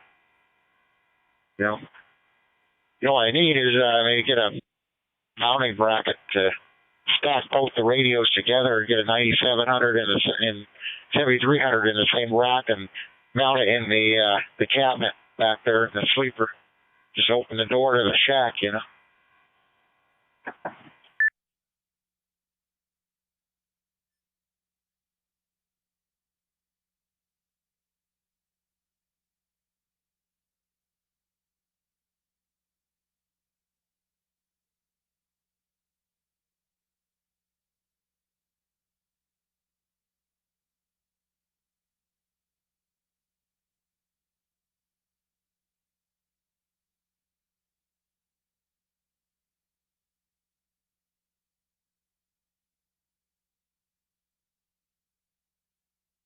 AE7HF standing by.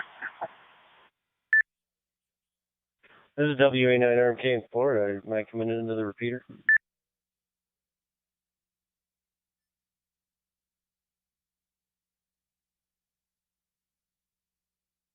WA9RMK. You gotta. Maybe it's my internet. Everybody seems to be a little choppy. I'm out here in the middle of the I-40. I run Wilson WeBoost and everything. It should be on the 5G side. T-Mobile, maybe it's my internet cutting out.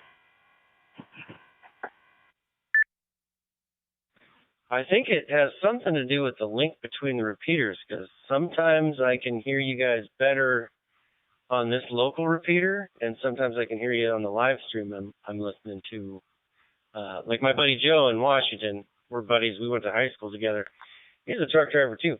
But yeah, he was cutting out on the local repeater, but I could hear him on the live stream, and then vice versa. So I don't know what's going on. K6EGG.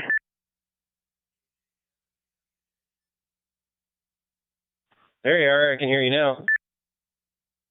Yeah, somebody unlinked the reflector, so I linked it back. So I might have to find another repeater to talk on here, but we'll talk on this one until I get kicked off again. Okay, that makes sense. All right. Yeah, I'm just sitting here in the hotel room. I'm about 3 miles from the repeater, talking on an ID51A plus max, whatever it's called. All right. WA9RMK, KJ7ZWJ. Yeah, can you hear me, Joe?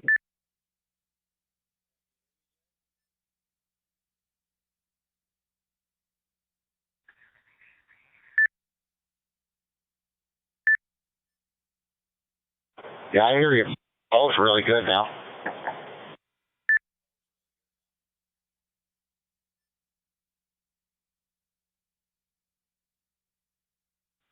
Okay. Sounds like somebody might be fighting my buddy Joe for the repeater, unlinking it or something. I don't know. You still there, Joe?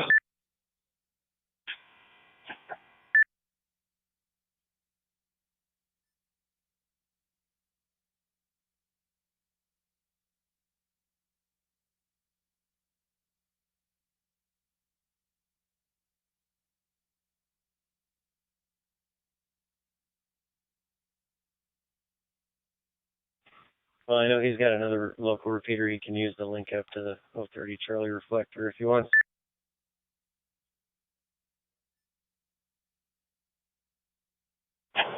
Yeah. Yeah, I'm not a truck driver. I'm a steering wheel holder. Seat warmer. Yeah, anyway. I was an IT guy. I was a computer guy for 22 years, IT director. Now I hold a steering wheel. Look out the window. Yeah, there's the DStar repeaters that I could pick up, but, traveling, you go in and out of them pretty quickly sometimes, and I bought another hotspot. Got the Zoom Spot Elite from Ham Radio Outlet 3 days ago, so that's what I'm on now. That's cool. I've thought about getting a hotspot just to, for the convenience. You could just talk from a handheld from wherever. You can even hook it up to your phone, or, that's pretty cool.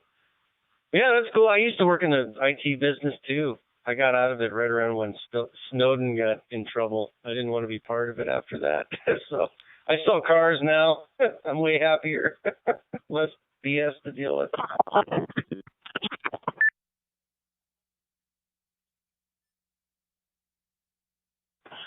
Yeah, I was IT director IT manager, IT director for 22 years.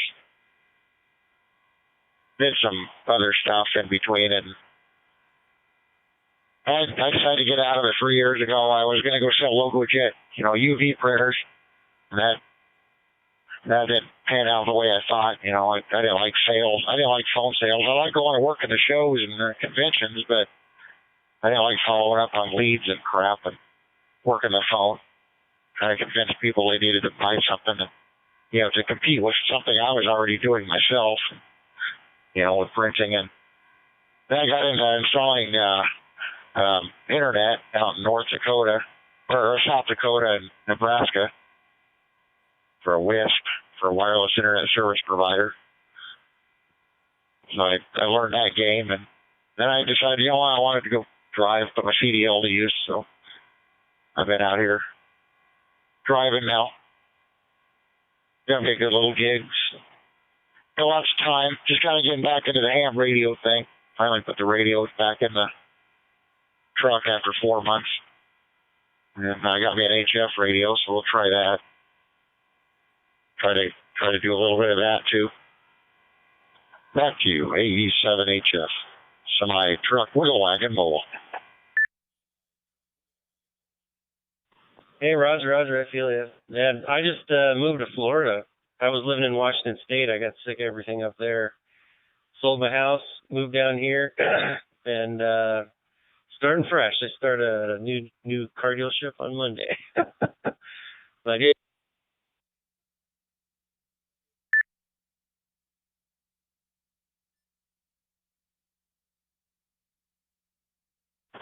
Yeah, dropped out there, so I hope I don't know what's going on with the connection tonight. I was looking at Florida. I was looking at moving there. But this gig came up. I could probably still relocate there and drive out of one of the Florida southeastern freight yards. This works where I'm at. You know, there's lots of lakes and stuff around here, and a lot less Florida man to worry about. You know, that Florida man, it scares me. So I stay down here with the Little Rockians and stay away from Florida guy. I'll probably do just better down here.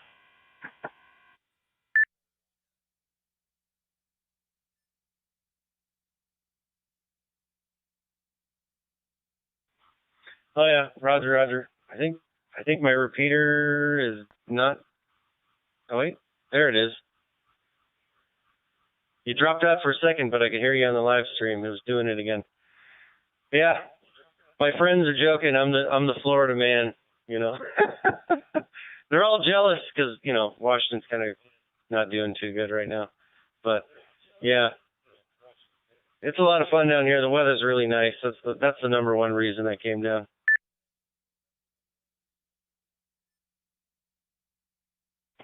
Yeah, I was in Jacksonville 3 months ago. Man, it's been a while since they got me to Florida here. I was taking some loads down to Orlando and Boynton Beach. Rolls of paper and I got stuff. a load. So I a lot got of to drop Gatorade. off here a little bit. Gatorade run loads Pardon down me. Hey, Dana, you still in there? Last year, the other company. You know, I thought you get to Florida a lot more with the Southeastern gig. It just don't seem to be. Hello, everybody. Just got back. I was saying goodnight to my daughter. She was gone all day, and I was at work all day, so I didn't really get to see her much today. So, anybody new to the channel, please don't forget to hit that subscribe button. I go there, especially just had the hurricane too. I was down there, right after the hurricane. I might move over to Reflector. Do you have a way to get in? You can have a way to get in now, Dana, right? I might move over to Reflector 14 real quick. Not sure what's going on with my Or, 14. Yeah, it's nicer weather for sure. All right. I'm going to move to Reflector 14 real quick and come back to 30 Charlie. I want to chat with you for a moment. I'm going to hit you up for something.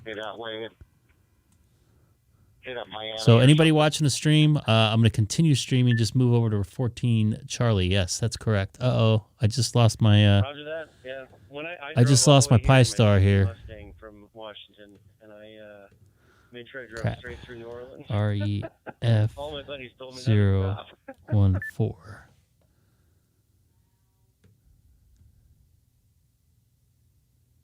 See if I made it over. 14 Charlie. REF 014. I was hogging that reflector anyways.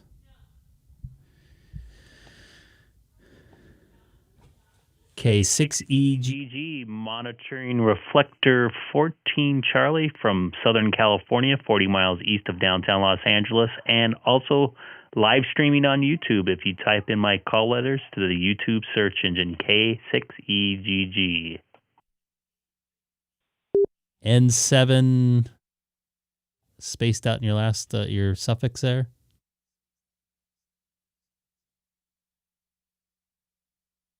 K6EGG, I think. This is K6JM Mobile, Northern California. It's K6EGG, Kilowatt 6 Echo Golf Golf. Got somebody else going to be following me in here too. How you doing tonight, and where are you mobiling at? Well, about 35 miles east of San Francisco in San Francisco East Bay, a little town called Danville, near Mount Diablo, also probably not well known to Southern Californianers. That's where our repeater is that I'm talking to you through. And if you said exactly where you were, I didn't retain it. So let me know where that is. Back to you. I'm in the city of Chino, about 40 miles east of downtown Los Angeles, or 5 miles south of Ontario Airport. And I'm semi-familiar with some places in Northern California. I've worked up there quite a bit, mainly in the San Jose area, Napa, Vallejo, that area, but not directly east of San Francisco. Okay, very good. Yeah, well, you are familiar with the Bay Area. Very good. Yeah, I have seen Chino on the map, and I've been. We do dog shows sometimes, and been to San Bernardino, and sometimes we stay out that direction, even if the dog show is somewhere else, like Industry Hills or somewhere. Anyway, yeah, very good. I wanted to come back to you because I heard you, but I just went out to get takeout, and I'm just arriving home, so I have to go. Sorry for the quick QSO. Back to you. No problem there, man. Thanks for coming back to me. I was going to come over here and meet somebody that was actually not too far away from me in Diamond Bar on this reflector. So it's good to hear somebody up north. Yeah, I've actually worked some dog shows in my profession. I work in television. I want to say I worked at one in Claremont, and I think I worked another one in Long Beach. It was for USA Network, I want to say. But anyways, you take care and have a good dinner with your takeout there. This is Greg, K6EGG, also live streaming on YouTube. If you type my call letters into the YouTube search engine. Have a good evening, sir. Okay. Fun talking to you quickly like this, and yeah, we see people doing video and shows, from time to time. And when it was in Long Beach, it could have been, it was like 5 or 6 years ago. That's when the American Kennel Club had their invitational.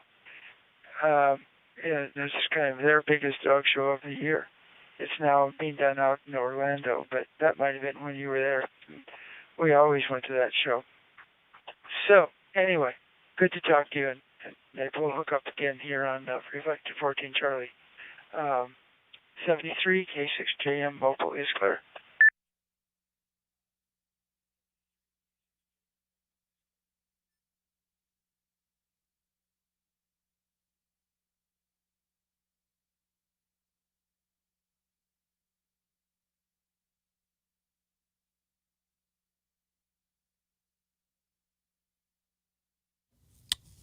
So wondering if Dana, you connect to Reflector 14 Charlie?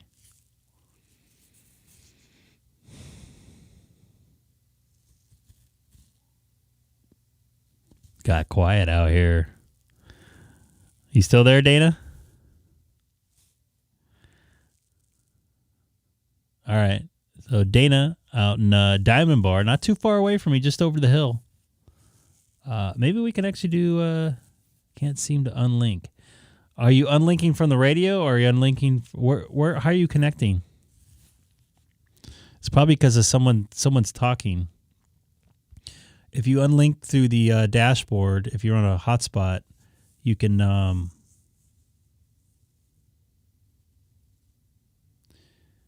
Yeah, it's hard to unlink when someone's keying up the reflector. You're actually not supposed to. But you can unlink from your dashboard anytime. That's what I normally do. Usually it gets kind of busy. So anybody listening right now on YouTube, I am on Reflector 14 Charlie. I believe that Reflector is based in Las Vegas. There's a Las Vegas repeater and a couple Northern California repeaters where I just talked to up in Danville, I think it was called. Danaville or something like that. Danville, yeah. So we're trying to hook up with Dana here. So if anybody's watching right now, jump in and want to say hi, jump in the chat, jump on the Reflector 14 Charlie. I should put a little message there on the bottom. I'm on Reflector 14 Charlie. I am too lazy to put that in. I will eventually. I'm working on a graphics package. I haven't really done much other than think it out, but there's another software called OBS Studio, where it's a little more user friendly. And this chat here that's in the right hand corner next to my left side here will be like superimposed as like one big giant box. So just working on a few new little projects with this new computer. I haven't had much time. In December, I have a ton of time off, so especially around Christmas time. So I'll be able to play a little more radio and improve this channel a little more. So, hey Ken, how you doing, man? Yeah, it is getting late there. I'm on Reflector 14 Charlie. Because 30 Charlie got kind of busy, and I was on there quite a bit, so I didn't want to hog up the Reflector. I know that's not cool, so.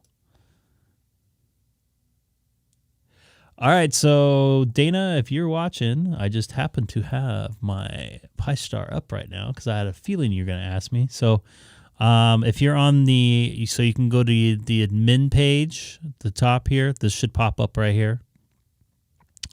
You can see who I was talking to last, which was the K6EGG.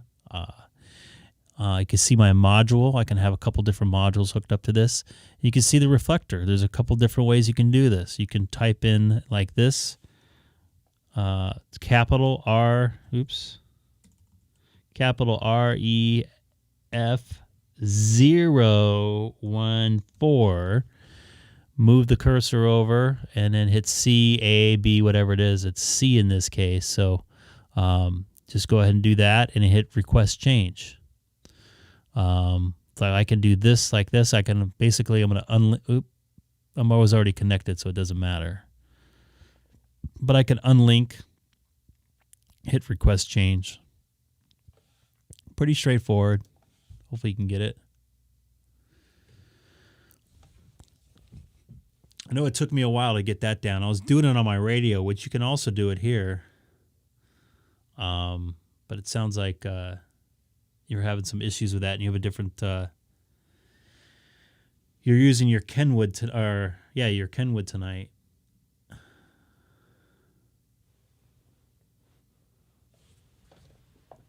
Ah, that's my back cracking right there. I got it the other way. That one wasn't. That was my chair.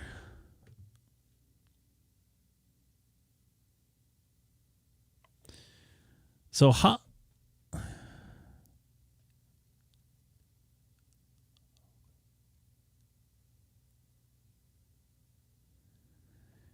you can also open the DStar repeater using the administration page. Doesn't have to be the reflector. What part of the administration page? Is it this one right here? Wait a minute. This one?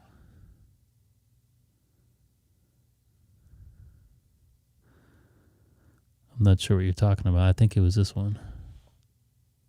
Oops. Sorry about that. Is that what you were referring to, Ken? K6EGG and 7 UFT. N7 UFT, you got it there, man.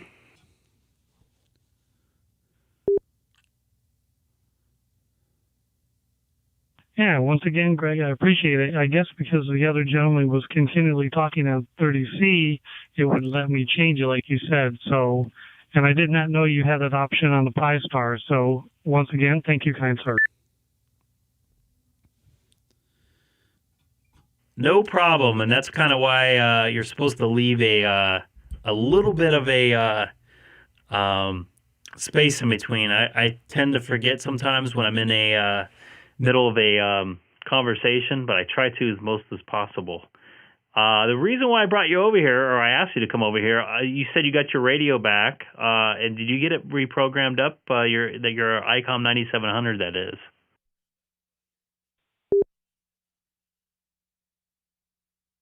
Well, I'm still trying to get the 9700 to play ball with me. I still have an anomaly, not a radio anomaly. It's a programming error. It won't let me, every time I try and save a hotspot, it won't let me do it.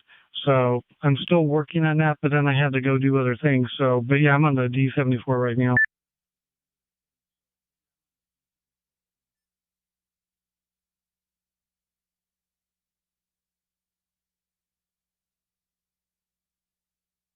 Copy that. How are you setting the hotspot or saving the hotspot into the DV menu or DV memory? Pardon me.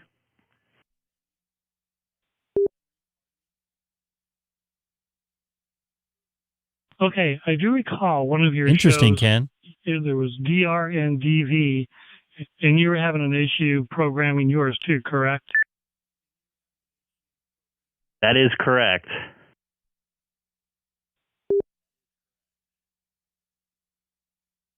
Okay, and then you said you couldn't do it. You could do it in memory, or you couldn't do it in memory. I have it in both. I have it in regular memory and I have it in DV memory. You have to be out of DV mode to put a DV memory in.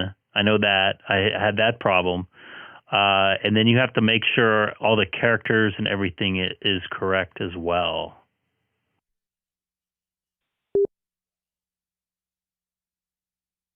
Right, I remember that about the spaciness of repeater 1, repeater 2. I remember you said that. So I think the only anomaly I have, and I keep using that term, is that when I watch different YouTube videos, the way that they set up, because I'm trying to connect direct without a hotspot through the internet, I'm wondering if somehow going through my router, I need to open a port or something. Oh, you're using terminal mode is what you're saying.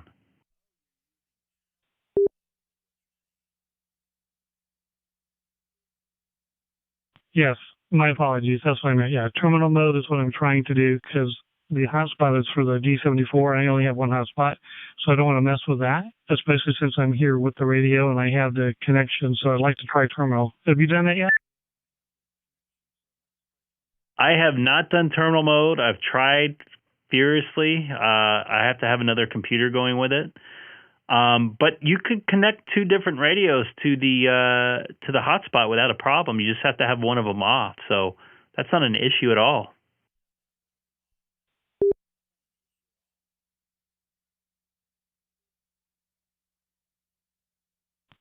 So how do you do that with your 9700? I basically entered the hotspot in as a DV repeater and set the offset to 0. And unfortunately, because I'm on DV right now, I'm using a DV mode. I can't show you how I did that. It won't let me get into that part of the menu.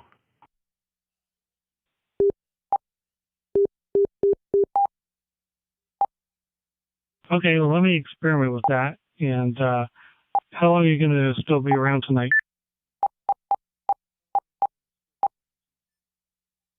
Actually, I can get into that part of the menu. I can kind of show you if you want.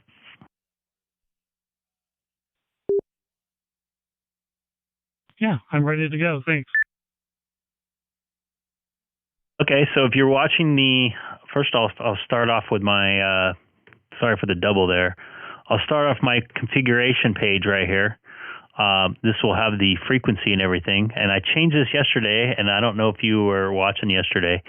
but I had a problem. I was on a pair, a frequency that was used for a pair for testing DMR. But anyways, basically, you want to have this frequency in your radio, which I'll show you where to put that in just a second. And I'll go to that screen right now.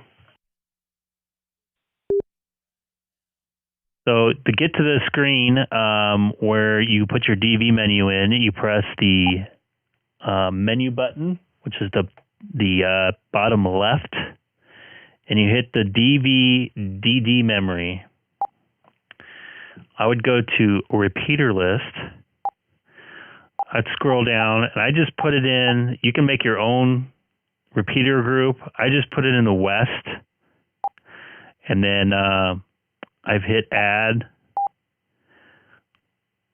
It would add a DV repeater.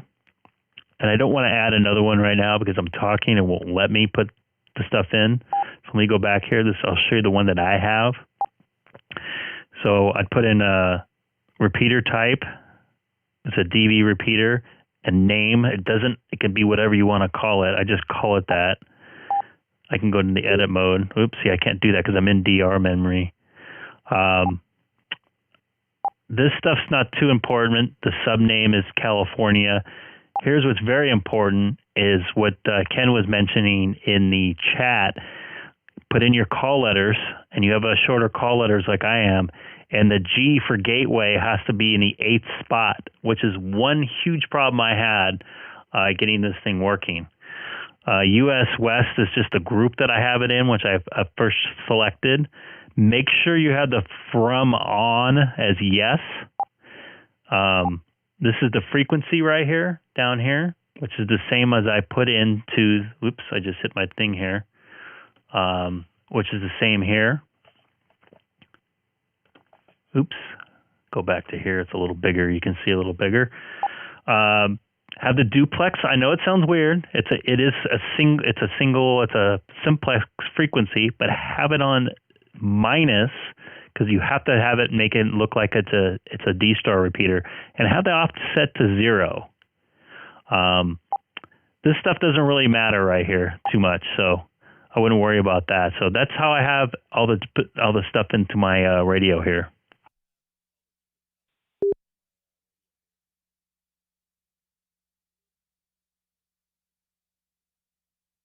Okay, yeah, I'm following that along. So back up one screen.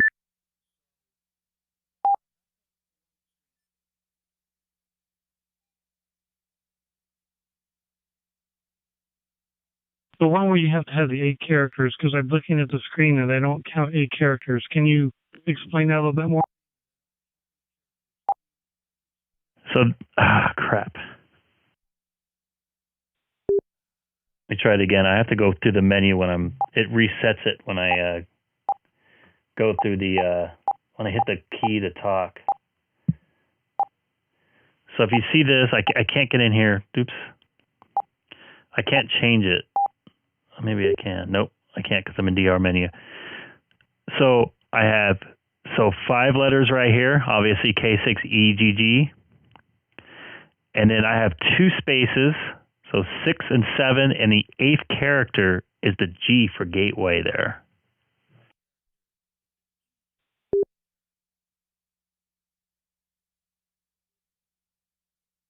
Okay, so this is misleading because obviously it only looks like 1 character, not 2. So that would make sense then. So you just did 2 spaces and then put the G? That's correct, yes.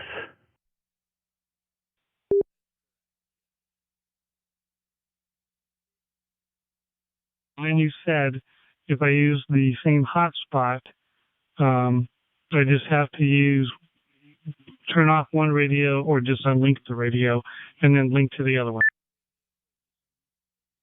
You can actually have both radios on at the same time because it's technically kind of like a single, a simplex repeater at that point, but there's no need to have that on. You're just going to hear yourself feedback from your transmit from your radio. You're not going to hear yourself like duplex through the hotspot.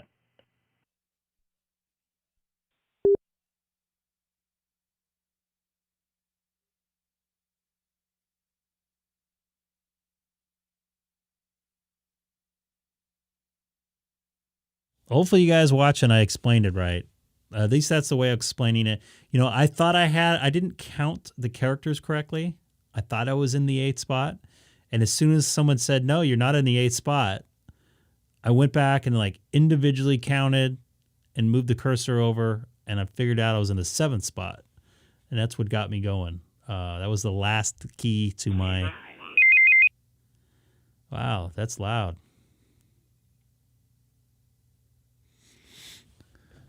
Someone's calling me there. So be hanging out on 14, Charlie. You're going to be switching back.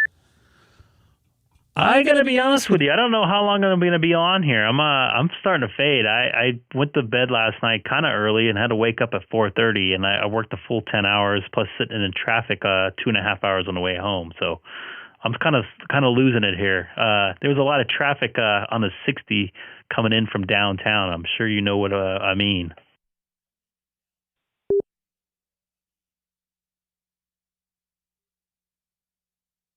Oh, yeah. So I used to work at the gas tower. My daily trek down. Ridiculous.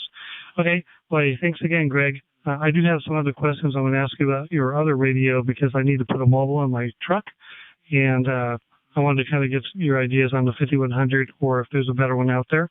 And also, I think I heard something about you're looking at the ID52 also. Yeah, feel free to ask away. Maybe somebody's interested in getting a 5100. But yeah, go ahead.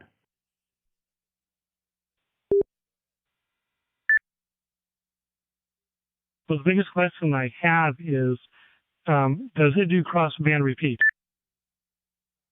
It does do cross-band repeat, but does not do cross-mode repeat. So you can't go in analog and out on DStar or in on DStar and then out on analog.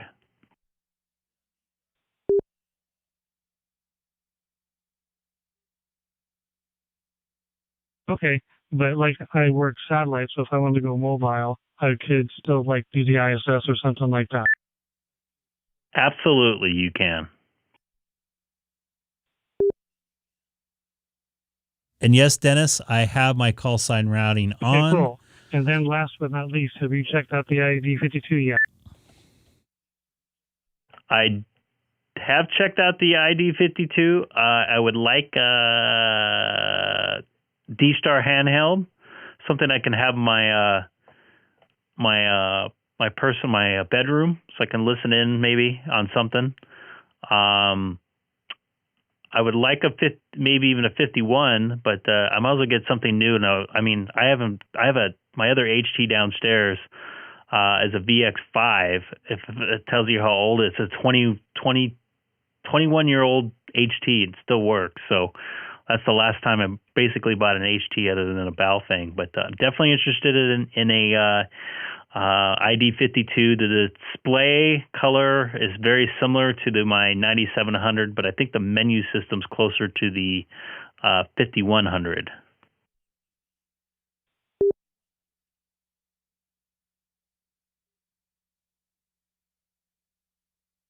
Yeah, I like the D74 because of all the features it has, but it's not cross-band repeat.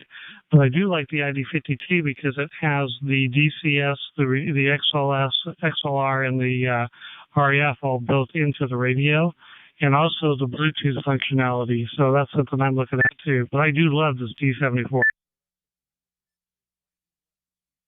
And correct me if I'm wrong, but I think that the ID52 is going to have internal Wi-Fi as well as terminal mode, but I'm not 100% sure about that.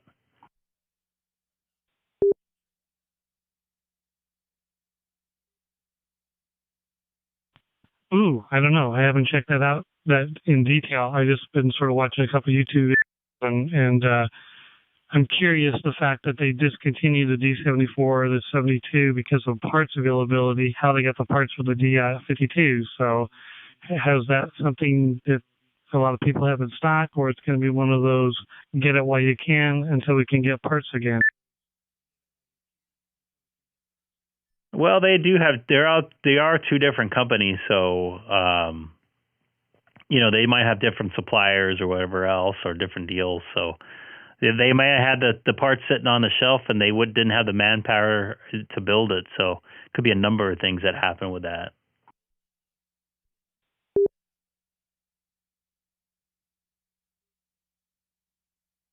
Well, pretty much they all come from the same Japanese plant. I'm an RF components that we build for cell phones come from the same place too, and we're having a hard time with MIMO parts and components. But yeah, I totally agree with you there. By the way, I have the 6 and the 5, so I have the same radio you do.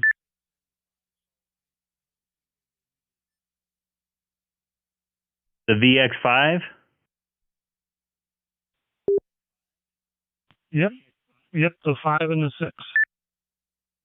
I tell you what, man, that VX5 is an amazing radio. I've made a lot of contacts with that radio back in the day.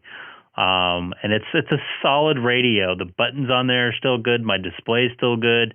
And the receive is excellent. Even the AM receiver on it is really good. So I plan on keeping that radio. I'm sure I can get a grip for it in the condition that it's in.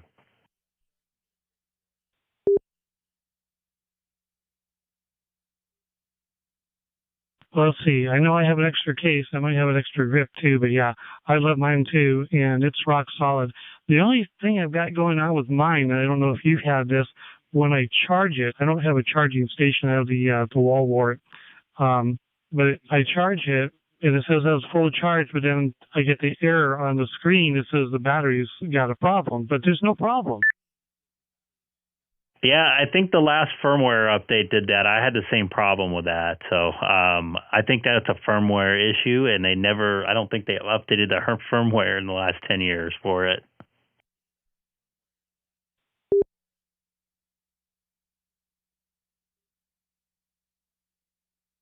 And 7 UFT for ID. Okay, so then I'm not, because I was thinking of selling one of my other radios, and then I saw that error screen come up, and I said, well, no one's going to want to buy it that way, but I tested the battery, and it's 100%. So I wonder if going to the earlier firmware would fix that problem. That might be a problem, but you might cause other problems doing that. Sometimes when you roll back firmware, it causes more problems than you want. I mean, it's a 21-year-old radio. I mean, it's still working. To me, and I don't, if it works to me, it's not a problem. And maybe if somebody's interested in it and might know the same problem, they probably won't have an issue with it.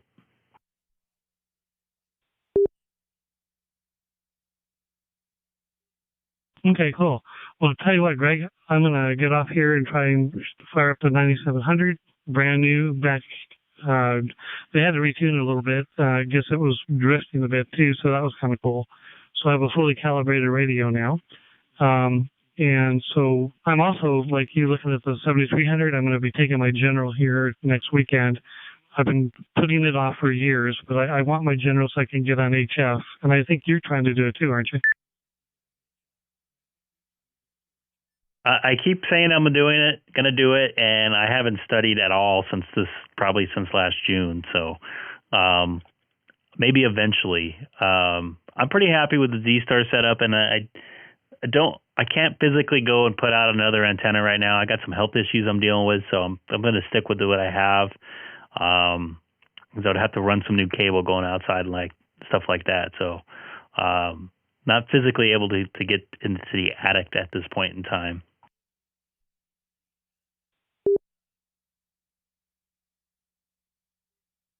Oh, that's true. Yeah, I hope your back and everything gets better. Okay, Greg. Well, hey, appreciate the QSO, and I didn't know 14 Charlie was one you could even go to. That's why I asked you the other day what the most active reflectors are, because so many of them have no traffic on them at all. This one is actually hooked to a local repeater here. Actually, in Cypress, you might be able to hit it, although you got some hills in the way there. I can't hit it here, but one of the guys that hooked. Actually, you talked to him. K6EGG. That's his repeater. Is tied to 14 Charlie, and he knows apparently the owner of the reflector that's out of Vegas. So I think he was on here one night, or one of the the club guy was on here one night. We were chatting. I was wondering how many repeaters this is hooked up to. I think it's hooked up to a couple repeaters in the Vegas area and like 2 or 3 up in Northern California.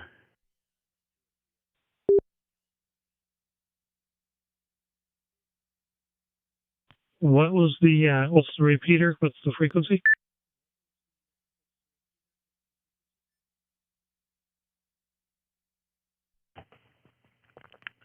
I got to look here. Give me a minute.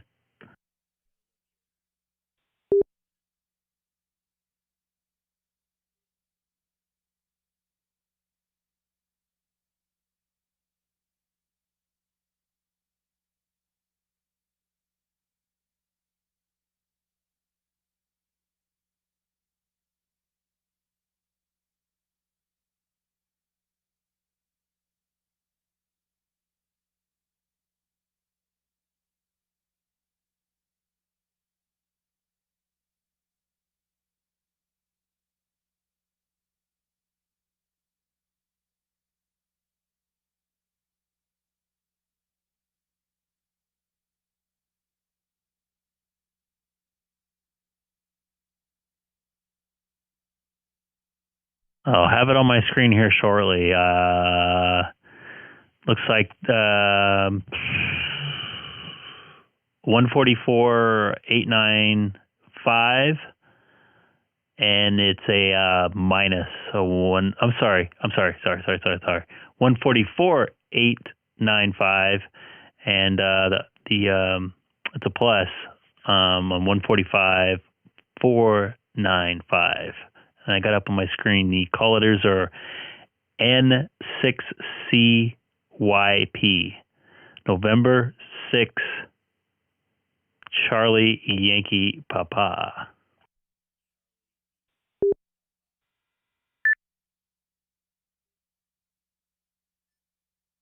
Okay.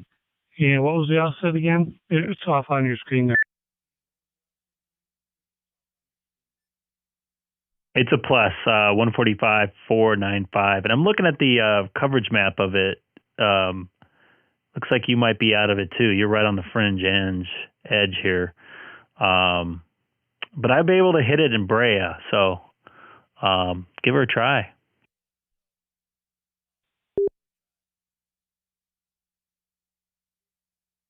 And you're covered up on the tone. What's the tone frequency? Shouldn't be a tone, it's DStar. Oh, yeah, huh. Sorry about that. Senior moment. I have them all the time, and I'm only 46.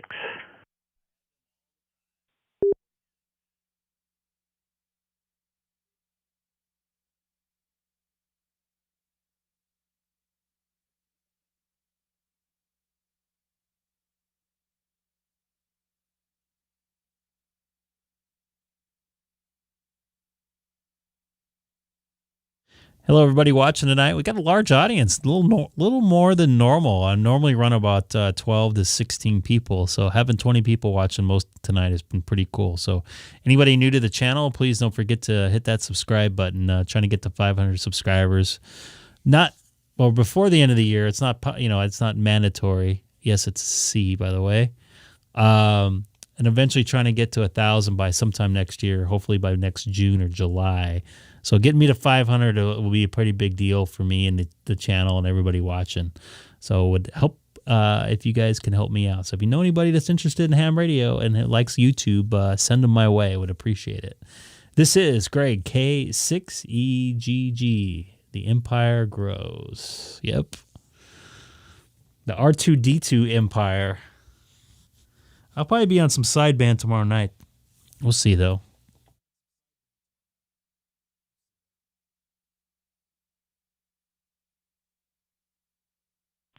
Yeah, Greg, N7UFT. I don't think I can hit the repeater.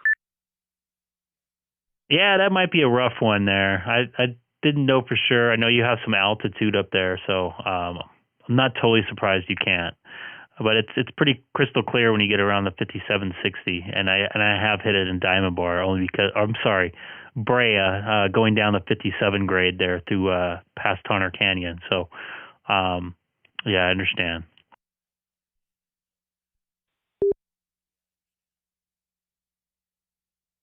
Hey, let me ask you another question. I told you I'm an RF engineer. I also do enforcement for frequencies. Are you guys nowadays required to license your microphones? Because I saw that you had mic'd up that one player the other night, and I just wondered if when we had to do the move for frequencies for people, are you having to license your channels nowadays? Technically, no. There is a frequency coordinator that works with television and radio, and I'm spacing on his name right now. Basically, you can't buy anything now that's out of range. I mean, you could buy some used 600 megahertz stuff, but that's like super illegal. And using it in a stadium environment like I'm at, they'll be able to sniff you out pretty quick if you're taking out I think T-Mobile owns 600, if I'm correct. Is that correct?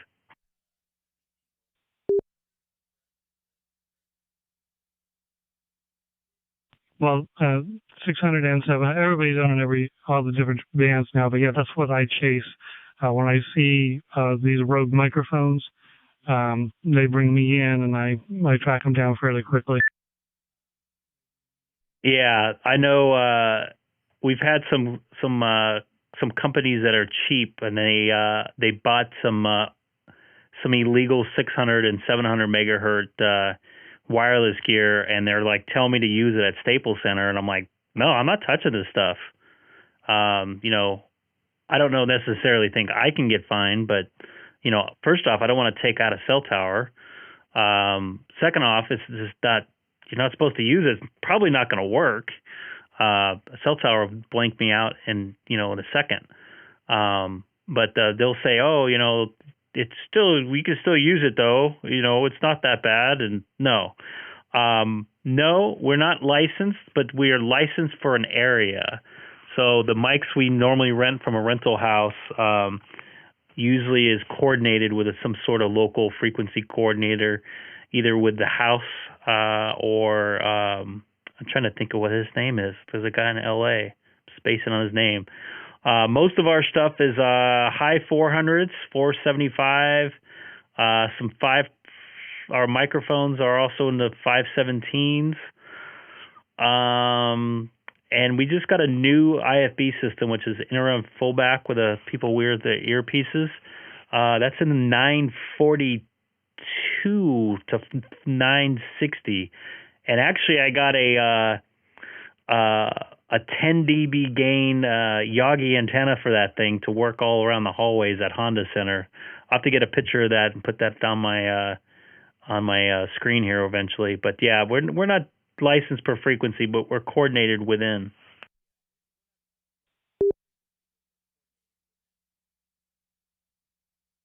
Okay, yeah, I am a frequency coordinator. That's why I was asking. Yeah,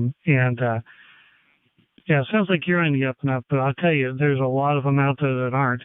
And when you start getting in the 900 megahertz range and also the 400 range, that's where a lot of the utilities operate. 467 meg is what SoCal Gas uses, and there can be a lot of interference with those, not just because of the exact frequency, but because of how spurious and noisy some of them are. They're not well built, some of them, and they can have about a 10 to 15 megahertz wide spur.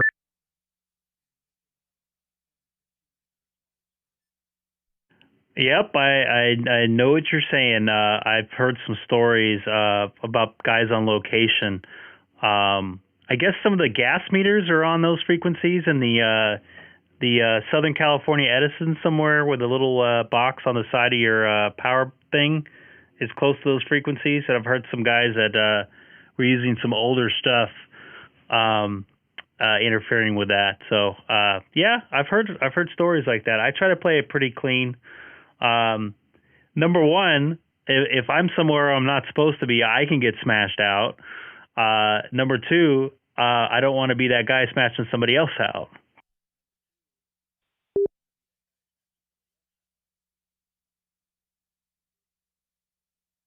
Well, and that's the thing. When you do the stadium, for example, Staples, do all of the different broadcasters coordinate with each other to make sure with their E&G equipment and all that? Because that's where I get into it. I do some RF sweeps to make sure that a lot of folks aren't doubling or co-channel, because there's only so many frequencies. Unless you're using spread spectrum, then it's a lot easier. The house has a frequency list for their radios, which I think now they're P25. I don't think I want to get too into it for security reasons, but their microphones are all listed. I have a list of that. They asked me to stay away from them, and we kind of, with the other broadcasters, we all share the information.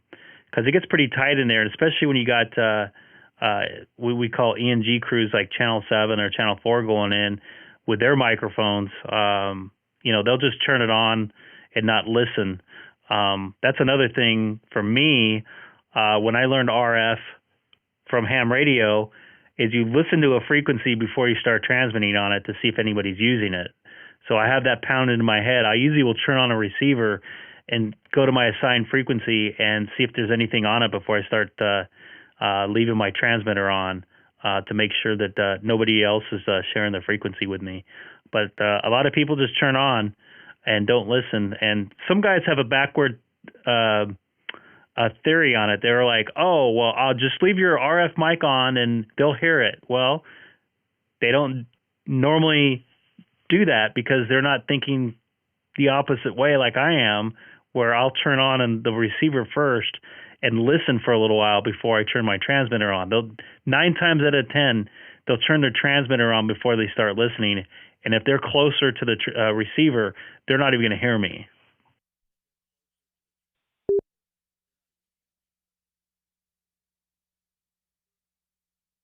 No, that's true. However, one thing you may or may not know, because of the density of RF nowadays with everybody, do you ever listen on the harmonic frequencies? Because I've gone out on some cases where they're not having interference in the primary, but they're having harmonic interference. I'm glad you brought that up. The microphones that we have are set in groups, and usually they'll assign us a group, and we got to stay within that group. If you go off that group, but within the same frequency range, we'll get harmonics. So generally, I'll stay within the group so I don't cause those harmonics. And yes, I know exactly what you're talking about.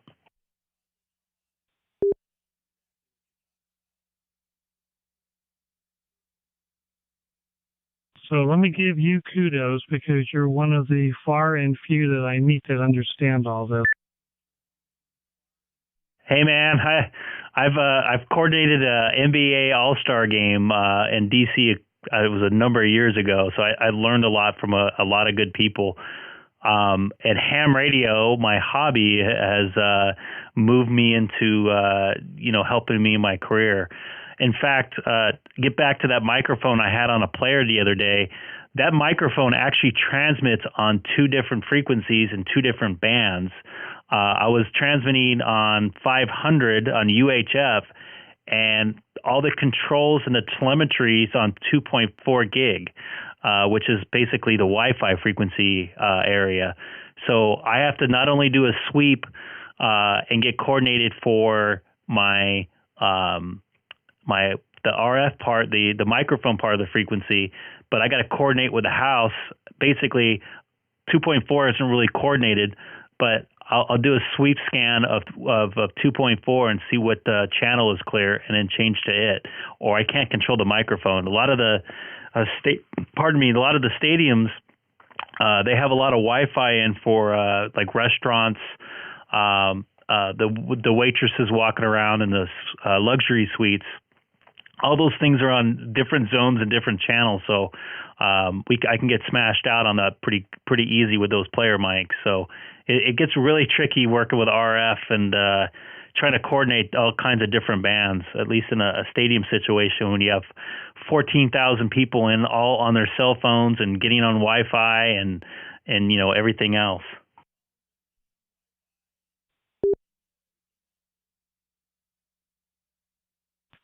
N7UFT for ID. Well, I can tell you, my friend, as a frequency coordinator for the space shuttle, whenever it would launch at Cape Canaveral, I was given 32 minutes to be able to find any interference on any telemetry coming from EEG cameras or whatever before the launch of the space shuttle.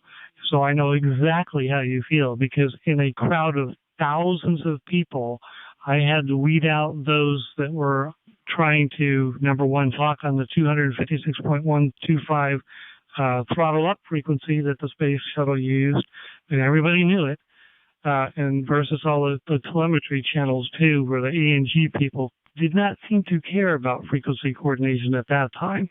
So I feel for you. Yeah, and then you throw the people traveling from other countries, like whatever South. I'm just going to use South America because I have a story about them. One time I was doing an event and these guys came in. I think from Argentina or something, and they're super nice, but their wireless microphones were on the same band as the I'm trying to think what they call it, the astronomy band that the satellites use to control the frequency between the satellites or whatever. I can't think of the name of I think it's astronomy band. But it was taking out something locally in downtown LA one day.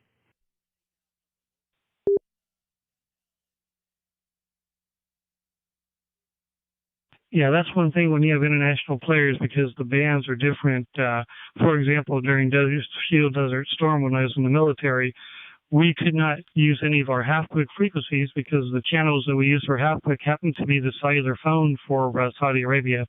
So we had to completely rethink every single radio we brought over there and reprogram them. So, yep. Well, sounds like you have a really cool job there, Greg.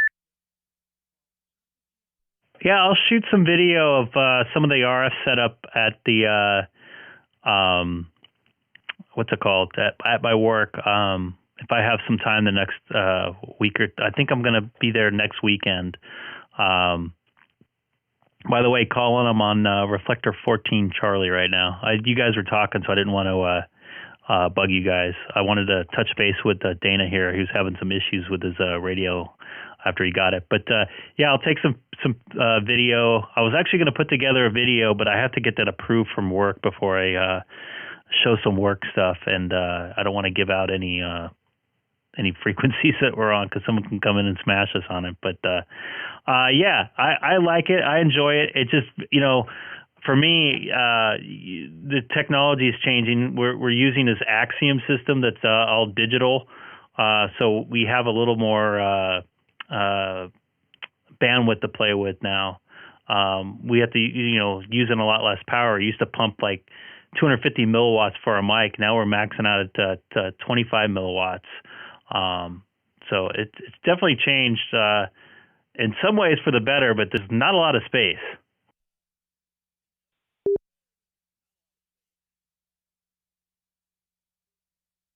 No, sir, there isn't. One question. Do you have a spectrum analyzer?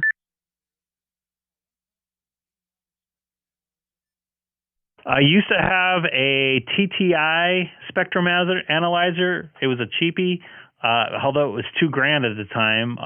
It was based on Palm. It worked really good, and then I didn't do any RF stuff for a while, so I sold it to my buddy, and he has it. I think he bought another one since. I think they've changed them. They're their own proprietary. I also bought this little cheapie one recently. It was like $100 from Amazon. I'll have to pull that one up here. But I don't have an expensive one, but I have one that at least will give me an idea of what's in the air.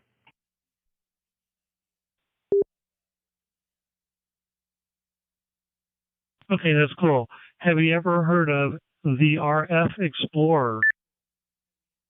I had one. I wasn't really impressed with it, to be honest with you, because it looked a little too basic, and I didn't like the sweep on it. The refresh rate was kind of slow on it.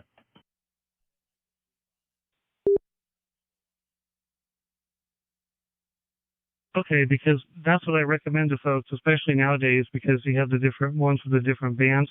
And I don't know if you know, but you can change the sweep rate to frequencies. There's a lot of things you can do. But yeah, for a down and dirty one, and also the free software that comes with it it's actually pretty impressive. It's got a commander mode, and a lot of the broadcasters I work with, I recommend they get them just so that they can use the RF Explorer as the receiver and then use the software on their laptop. And it's very effective. Yeah, I just didn't like it. I got used to my my color display and the whole 9 yards. And right now, if you're watching the stream, I have the analyzer I have now, which I just started playing with actually yesterday. It was under $100, and it seems to work here. It goes from 240 to 960 on one band, and then the VHF goes from 1 megahertz all the way up to 350 megahertz.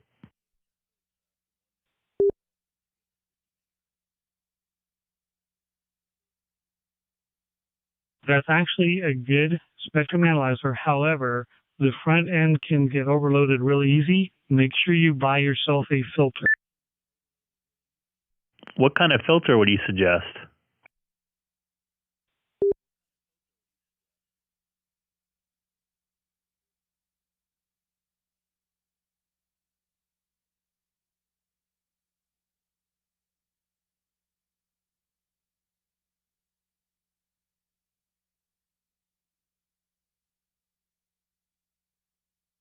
Sorry for boring everybody about RF stuff here for work. But it's kind of cool talking to somebody that's dealing with that one. You like that analyzer, Ken? So what I'll do, Greg, is I'll get a list of some filters that I know that work with that spectrum analyzer, and I think you'll find it'll give you a lot more effectiveness for what you're trying to do, especially if you get into a dense RF environment. Yeah, you know how stadiums get. Just with the bodies inside an arena, it adds a bunch of noise and weird harmonics and stuff like that. So, yeah, drop me an email, whatever, with some info. I'd love to check it out. And I'm sure a buddy of mine that works, I don't want to say what it is, but he works a big sporting event. He actually suggested that to me, and he was able to pick up some pretty interesting stuff.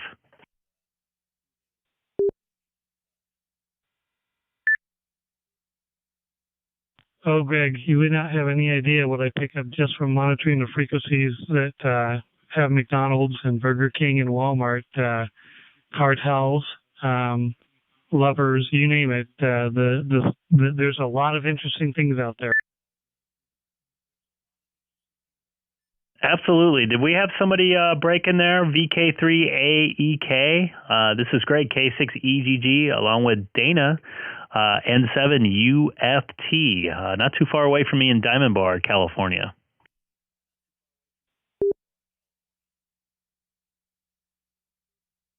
I'm here too, 87-incher.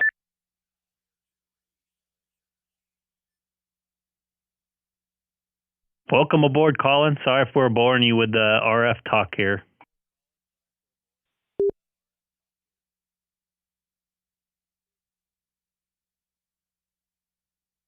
Oh, you're not. I'm listening. I used to have all kinds of stuff, do all that. You know, my frequency counters and, you know, scanning in the wild, you know, listening. Hey, Dana, you know SoFi was looking for an RF coordinator.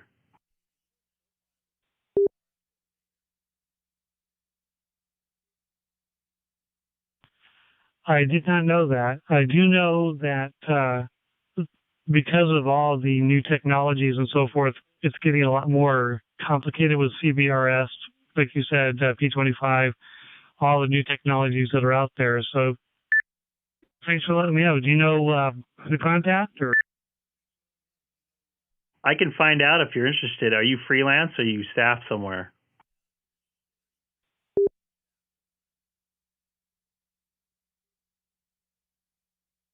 No, I used to work for different companies, but I decided that it'd be more advantageous to have my own company, so I am freelance.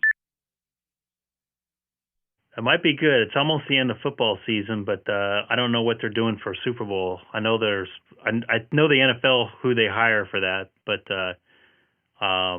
I don't know the situation with that 100%, but I'll definitely inquire again. But they actually asked me about it, and I not that high profile of a place for my first gig like that.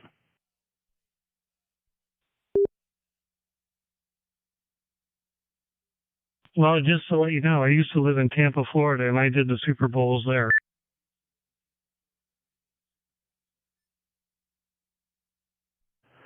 So you're probably used to working with the military stuff, which I won't get into.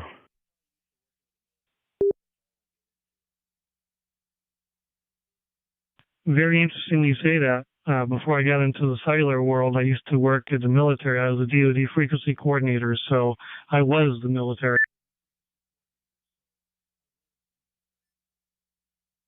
Those guys come in, this is what we're using. Here. It's not like, yeah, can you move over to here? No, we're using this.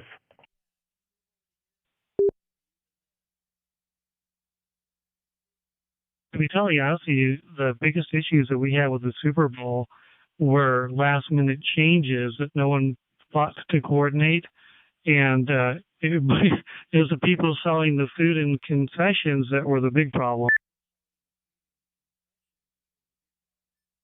So you were involved with RF wars then, right?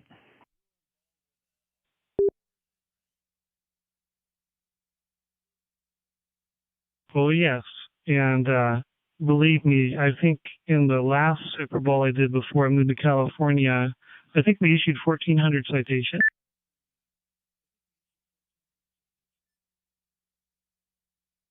Yikes. Can only imagine.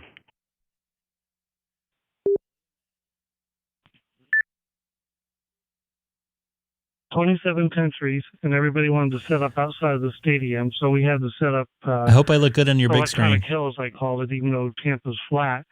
And then all the satellite trucks were just totally bombarding each other because they were aiming into each other. They're all trying to hit the same transponder, so they were transponders. It was quite the show.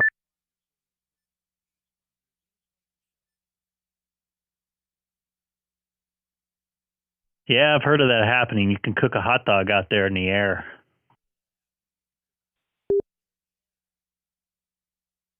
I'll tell you what, Greg, I'll share you the video sometime where we had a flock of birds flying by the stadium and all of a sudden they fell dead.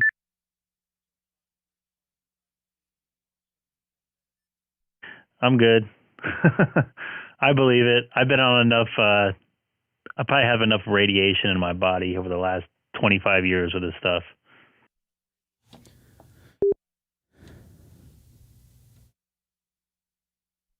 One of these... You guys use a lot of Bluetooth for your productions nowadays? Almost zero Bluetooth, but we've definitely moved into more network stuff. By the way, Ken, I have that port off right now. A lot of it's like 2.4 gig because it's not really coordinated, so they can use as much as they want of it. And if they take out somebody, they don't really care. Comment. Hey, you said answer. Go ahead, comment. Okay, wouldn't the stuff be easier if you they get everything on IP and use Zello, make the food concessions and those kind of people use like Zello, Zello channels and force everything off on the IP and then just make a mesh network with Ruckus or do a lot of IP, more Wi-Fi geared and then more 5G Wi-Fi stuff for video streaming instead of trying to fight, frequencies and everything.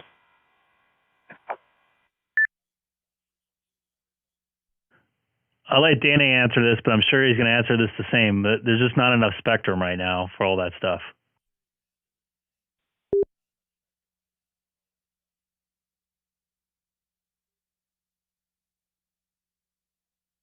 Is that when you have the big events, they are different companies that are brought into the stadium, and they have their own licensed frequencies. And like you said earlier, Greg, they have their own service contour that they're allowed to operate within. And so the problem is none of them coordinate with each other, and they are all sharing the same band, so they do end up stepping over each other. And then they blame one another, and then they come to folks like me and blame me for not coordinating their frequency.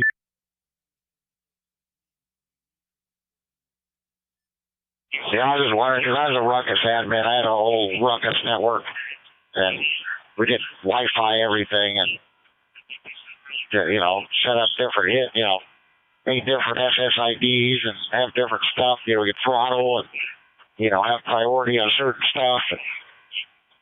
And with all the push-to-talk radios now, you can get them off of RF and drive them over to IP radios or something. I don't know. I was just wondering, 87HF, I'm coming into West Memphis.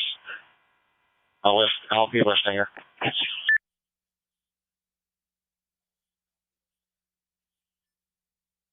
Well, the thing is, and you're finally out of Arkansas. I've been hearing you all night. I'm glad you finally made it to Memphis.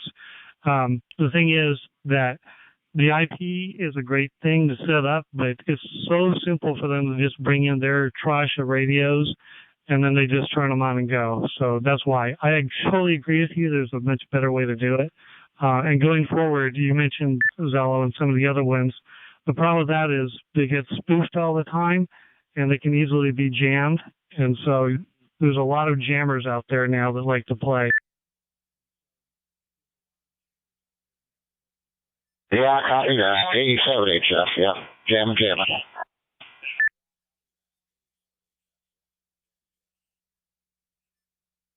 So what I do, Greg, is I come in and I play fireman half the time for my company.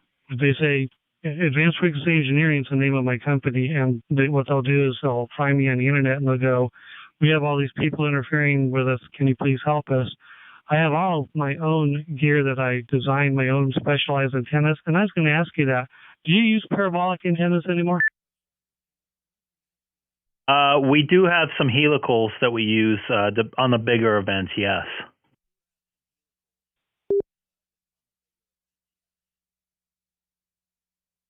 Have you found that in some cases they're too sensitive nowadays for what they used to be?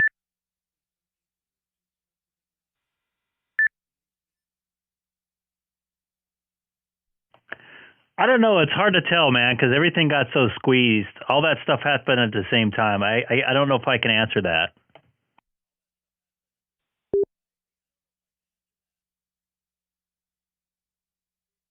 Yeah, I went to a location 3 months ago, I think it was, up in San Francisco, and they were having issues, and they were trying to catch sounds on the field with the parabolics, or as you say, but they're way too sensitive, and I didn't have much experience with them, but I found that if I could buffer what they were trying to receive, then I could make it work a little bit better. But I just wondered if that's something you still use. You mean parabolic microphones?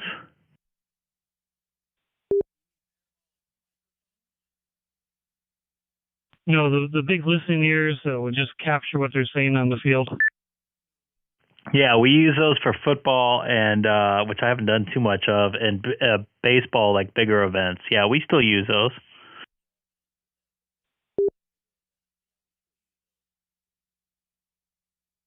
Are they highly directional nowadays, more so than they were before, that they don't pick up a lot of the noise and are very targeted in what they pick up? The filtering on some of these newer consoles are a lot better. The guys have learned what to filter out.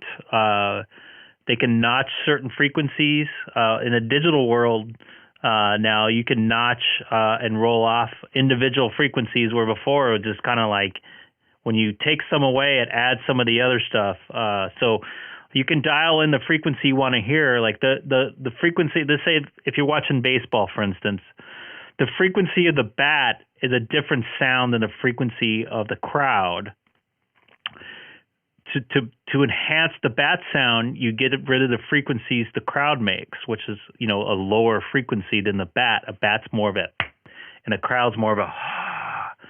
So you use your mics you have for your crowd to lay your bed in for the sound, and you just notch out all the other frequencies. You have the mics pointed at whatever the bats or whatever else you're wanting to point at.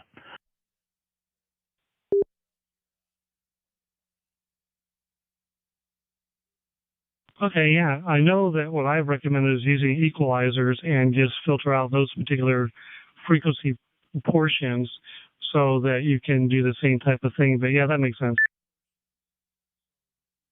As you well know, RF and audio, it's pretty much the same. Just like you said, you need to filter out stuff in a large crowd. We do the same through equalizers on an audio console. So it's the same theory. You can just hear the audio versus hear the frequencies in the air.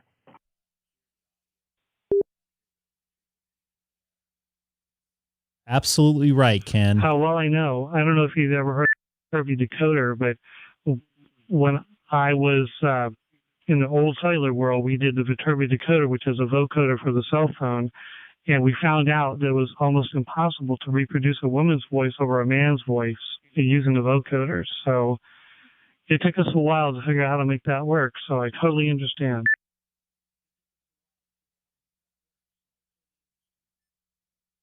Yeah, audio in a loud environment in the stadium, a stadium with a roof, a stadium with no roof, a stadium in the rain, a stadium in high humidity, and the stadium when it's dry. It all changes. It also changes the RF frequencies, as you well know. So it's very tricky to make good sound in live sports, and a lot of people complain about how stuff sounds, and it's very, very, very difficult to get all the audio on the field in time because they're putting graphics behind the players, they're putting graphics on the field, they're putting advertisements on the back of the mound. It's a mind killer trying to get all that dialed in, making sure you hear everything good sounding.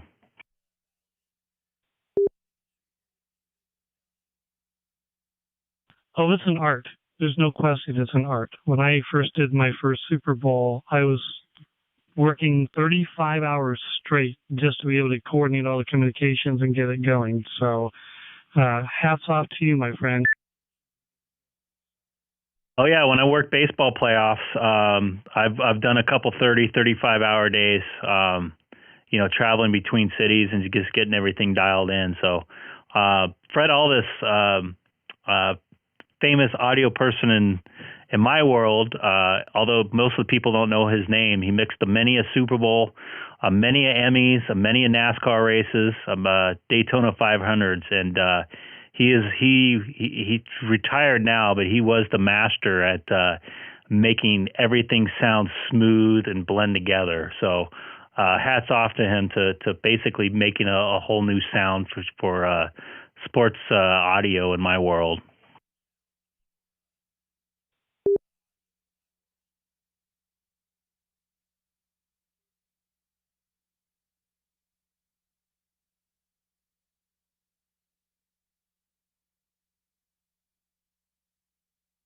You still there? You did an excellent job. I'm sorry, I keyed with you there. Sorry, say again?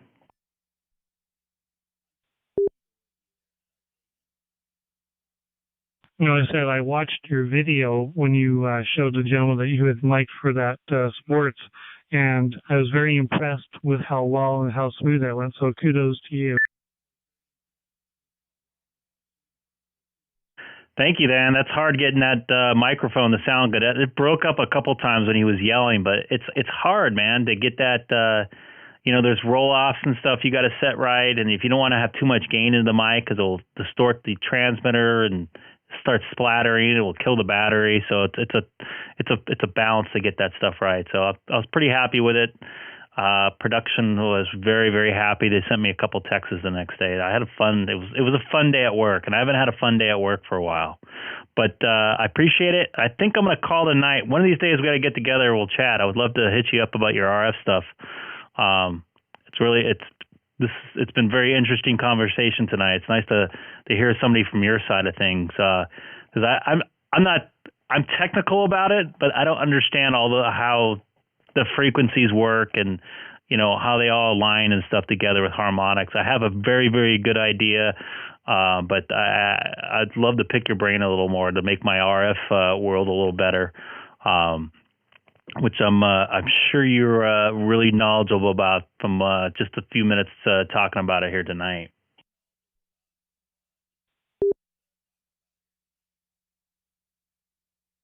Real fine, and I appreciate talking to you too, because it's nice to talk to people who have the same interest and the same knowledge base like I do. And so I really appreciate that. And I am going to work on the 9700. And yeah, I look forward to meeting you. I was going to ask you, did you ever go to see the rocket launch in Florida? No, I can't. I couldn't time it out. I wanted to go last year to see the guy I went from high school. He went up on there, Victor Glover. I chatted with him before, and I told him I was going to try to make it, and he sent me a message after he got back and asked if I made it. I said no, so I kind of feel bad, but I have not made it yet because one of the reasons I haven't been feeling too well. So hopefully in the next summer I'll be able to go. Wife okayed it to go whenever I want to go, but just hadn't worked out timing wise. You know how those things work out sometimes.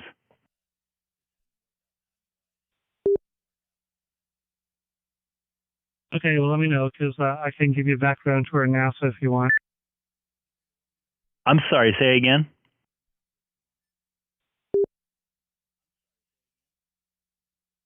I said, let me know when you're going to be there, and I'll give you a background tour of NASA. I'll take you to a couple of the buildings that public don't normally go to.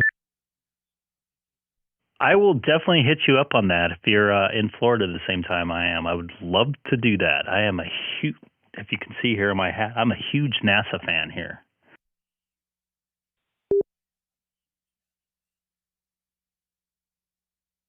Yeah, I have pieces of the tile from the space shuttle. I used to do training. I'm still well known down there. Yeah, I still have a lot of friends. So yeah, let me know when you go, and we'll make your experience even better.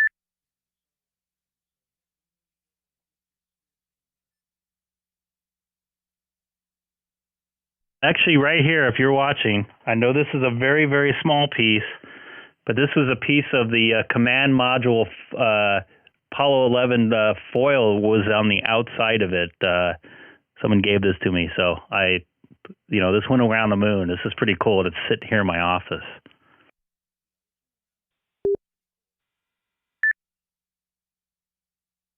Oh, yeah, that's awesome. Yeah, because I worked on the space shuttle program, I have flags that were flown on the space shuttle and different certificates and so forth. And I used to do the communications for the space shuttle.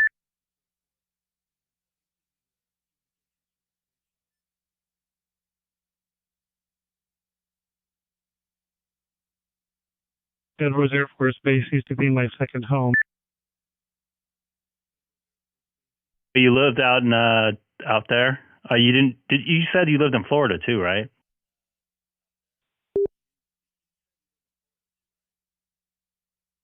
Yeah, I lived at Tampa. Or I'm sorry, I worked at Eglin Air Force Base. I was the DoD frequency coordinator, but I also did the Thunderbirds frequencies when I was at Nellis, and I also did the space shuttle. So I moved around a lot. But yeah, every time we had a launch or an event, I use that term, I go out to Edwards. Cool deal, man. That sounds like a lot of fun. We'll have to get together one of these days. But anyways, I think I'm going to call it a night because I've been up for about, 19 hours, and I didn't get a lot of sleep last night. I appreciate you watching the stream, and I hope you learned a little something. You get your 9700 going here. But take care there, Dana. N7UFT. I'm drawing a blank. Is that correct?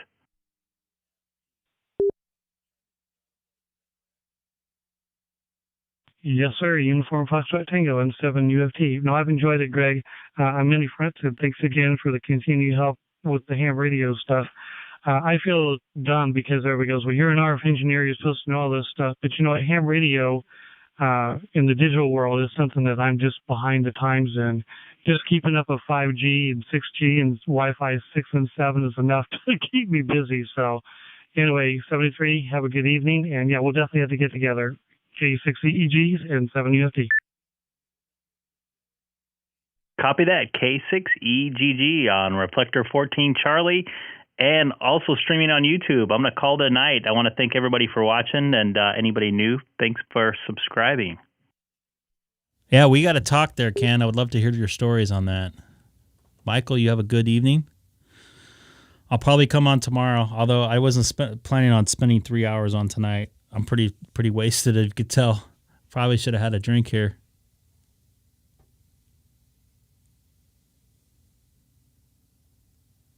Okay, cool deal. I could call on the N7 unidentified fixed transmitter. When you said HF. All right, Colin, you have a good night, man. I hope you make it to your destination safely. I'm falling apart here. Anyways, you take care. This is Greg, K6EGG.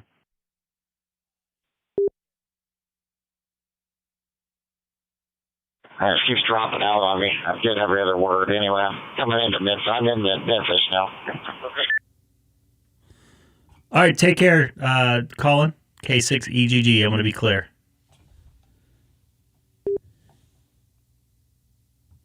All right, 73, 87HF. Interesting. I was going to put. I can't even freaking type right now.